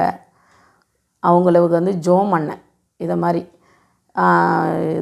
4 ஆம்பளை பிள்ளை பிறந்துச்சு, அதில் ஒன்று செத்துட்டா கூட பரவாயில்ல, பொம்பளை பொண்ணு செத்துச்சு பாருன்னு சொல்லிட்டாங்க எங்களை. நான் சொன்னேன், என்ன திடீர்னு இப்படி சொல்கிறீங்களே, மெய்யாக தான் எல்லாருமே அழுகுறாங்க பாரு, போய் பாரு, நானாக சொல்கிறேன் பொய் அப்படின்றாங்க. நான் திரும்பி போய் பார்க்குறேன், அவங்க வீட்டில் கடத்தி வச்சுட்டு அழுகுறாங்க. அந்த குழந்தைக்கு ஒன்றுமே இல்லை, கண்ணு மொழியெல்லாம் உள்ளே போயிடுச்சு. சும்மா அப்படி ஒரு 4 விரல் பெருசு தான் இருக்குது அந்த குழந்தையே, சீப்பாக அப்படியே டைம் பாஸ் மாதிரி. இந்த நடு விரல் மட்டும் ஒன்றுமே இல்லை, மூச்சு கிச்சு ஒன்றும் இல்லை, ஒரு மாதிரி இழுத்து பிரச்சனை இருக்கிற மாதிரி, அப்படியே ஒன்றுமே இல்லாமல் இருக்கிற மாதிரியே இருக்கிறாங்க. ஹாஸ்பிட்டலுக்கு கொண்டு போய்ட்டு தூக்கின்னு போயிடுமா, இறந்துச்சு அப்படி சொல்லிட்டாங்களாம். தூக்கின்னு வீட்டுக்கு வந்துட்டாங்க. வந்து கடத்தி வச்சுட்டு அழுதுன்னுக்குறாங்க. நான் உடனே போயிட்டு எல்லோரையும் காற்று விடுங்க முதல்லன்னு சொல்லிவிட்டு காற்று எல்லோரையும் வெளியே கொஞ்சம் அனுப்பிட்டு கொஞ்சமாக நான் ஜோம் பண்ணுறேன். அவங்க அம்மாவை கேட்டேன், அக்கா சித்தா, அவங்க இந்துக்காரு அவங்க, சித்தி நான் கொஞ்சம் ஜோம் பண்ணுறேன் சித்தின்னா. பண்ணு அம்மா அப்படின்னாங்க. அப்போ நான் சொன்னேன், இந்த குழந்தை ஜீவனோடு இருந்தாலும்னா அந்த குழந்தைய வந்து கிறிஸ்டினில் படிக்க வைக்கணும், கிறிஸ்டின் ஒழித்துக்கு அனுப்பணும் அப்படின்னேன். சரி அம்மா, என் குழந்தை கடவுள் கொடுத்துட்டாருன்னா நான் செய்கிறேம்மா அப்படின்னாங்க அந்த அம்மா. ஆனால் ஒரு 3 மாதத்துக்கு முன்னாடி நான் இதை எனக்கு ஞாபகத்தில் எனக்கு இருக்குது. ஆனாலும் அவங்க ஒரு 3 மாதத்துக்கு முன்னே, அம்மா நீ செய்த அற்புதம்லாம் எனக்கு மறந்துடணும்மா, எனக்கு ஞாபகம் இருக்குதுன்னு அப்படின்னு சொன்னாங்க. அவங்க பொண்டாட்டி பேர், அந்த சித்தப்பா பேர் வந்து நாவப்பன், அந்த சித்தி பேர் வந்து இந்திரா. அவங்க பொண்ணு தான் ஐஸு. மறித்து போயிட்டு செத்துச்சுன்னு அழுகுறாங்க. நான் போயிட்டு ஏசப்பா நாமத்தில்னு சொல்லிட்டு பாலடி கொடுக்க சொல்லி பாலடியில் தண்ணி ஊற்றி ஜோம் பண்ணி ஏசுவின் ரத்தம் செய்யும் சொல்லிட்டு உதட்டில் தடவி அந்த நாக்கில் ஊற்றினேன். ஊற்றி ஒரு 2 செகண்ட் இல்லைங்க, அந்த கட்டை விரலுன்னு சொல்லுவாங்கள்ல, அந்த கட்டை விரல் இப்படி டைம் பாஸ் மாரி துடிச்சுது. இந்த கையில் கரத்தில் விரல் டைம் பாஸ் மாரி இப்படி ஆட்டுச்சு. ஆட்டின உடனே குழந்தைக்கு உயிர் இருக்குது, அழாதீங்கன்னு எல்லாமே அங்கே சத்தம் போட்டு கத்தினாங்க. குழந்தைக்கு உயிர் இருக்குது, கை ஆட்டுது, விரலெல்லாம் ஆடுது, கட்டை விரல் ஆடுதுன்னு சொன்னாங்க. உடனே காற்றெல்லாம் விசிறி விட்டு நான் சொன்னேன், பாப்பாவுக்கு உயிர் இருக்குது, நீ கூட்டின்னு போ ஹாஸ்பிட்டலுக்கு, கூட்டின்னு போய் பெட்லலாம் சேர்க்காத, நீ என்ன பார்க்கணுமோ பார்த்துட்டு வீட்டுக்கு கூட்டின்னு வந்துடு, நீ நைட்டுக்கு பெட்லேயே தங்கக்கூட வீட்டுக்கு கூப்பிட்டு வந்துடு. நான் அதே மாதிரி அவங்க விழுப்புரம் கூப்பிட்டு போனாங்க. கூப்பிட்டு போய் ஹாஸ்பிட்டலில் பார்த்துக்கின்னு உடனே அந்த பாப்பாவை வீட்டுக்கு கூட்டின்னு வந்துட்டாங்க. இன்றைக்கி அந்த பொண்ணு படித்து முடித்து ஒரு ஆர்சி ஸ்கூலில் சேர்த்து விட்டுருந்தாங்க. படிச்சுட்டு அது இன்றைக்கி காலேஜ் படிக்குது அந்த பொண்ணு. கர்த்தருக்கே நாம ஸ்தோத்திரம். இந்த சாட்சி இன்றைக்கி பெரிய பொண்ணாக நல்ல பெரிய ஆரோக்கியமாக இருக்கிறாங்க. அது மாதிரி ஒவ்வொரு இடத்துலையும் அதிசயம் நடந்துனுக்குது.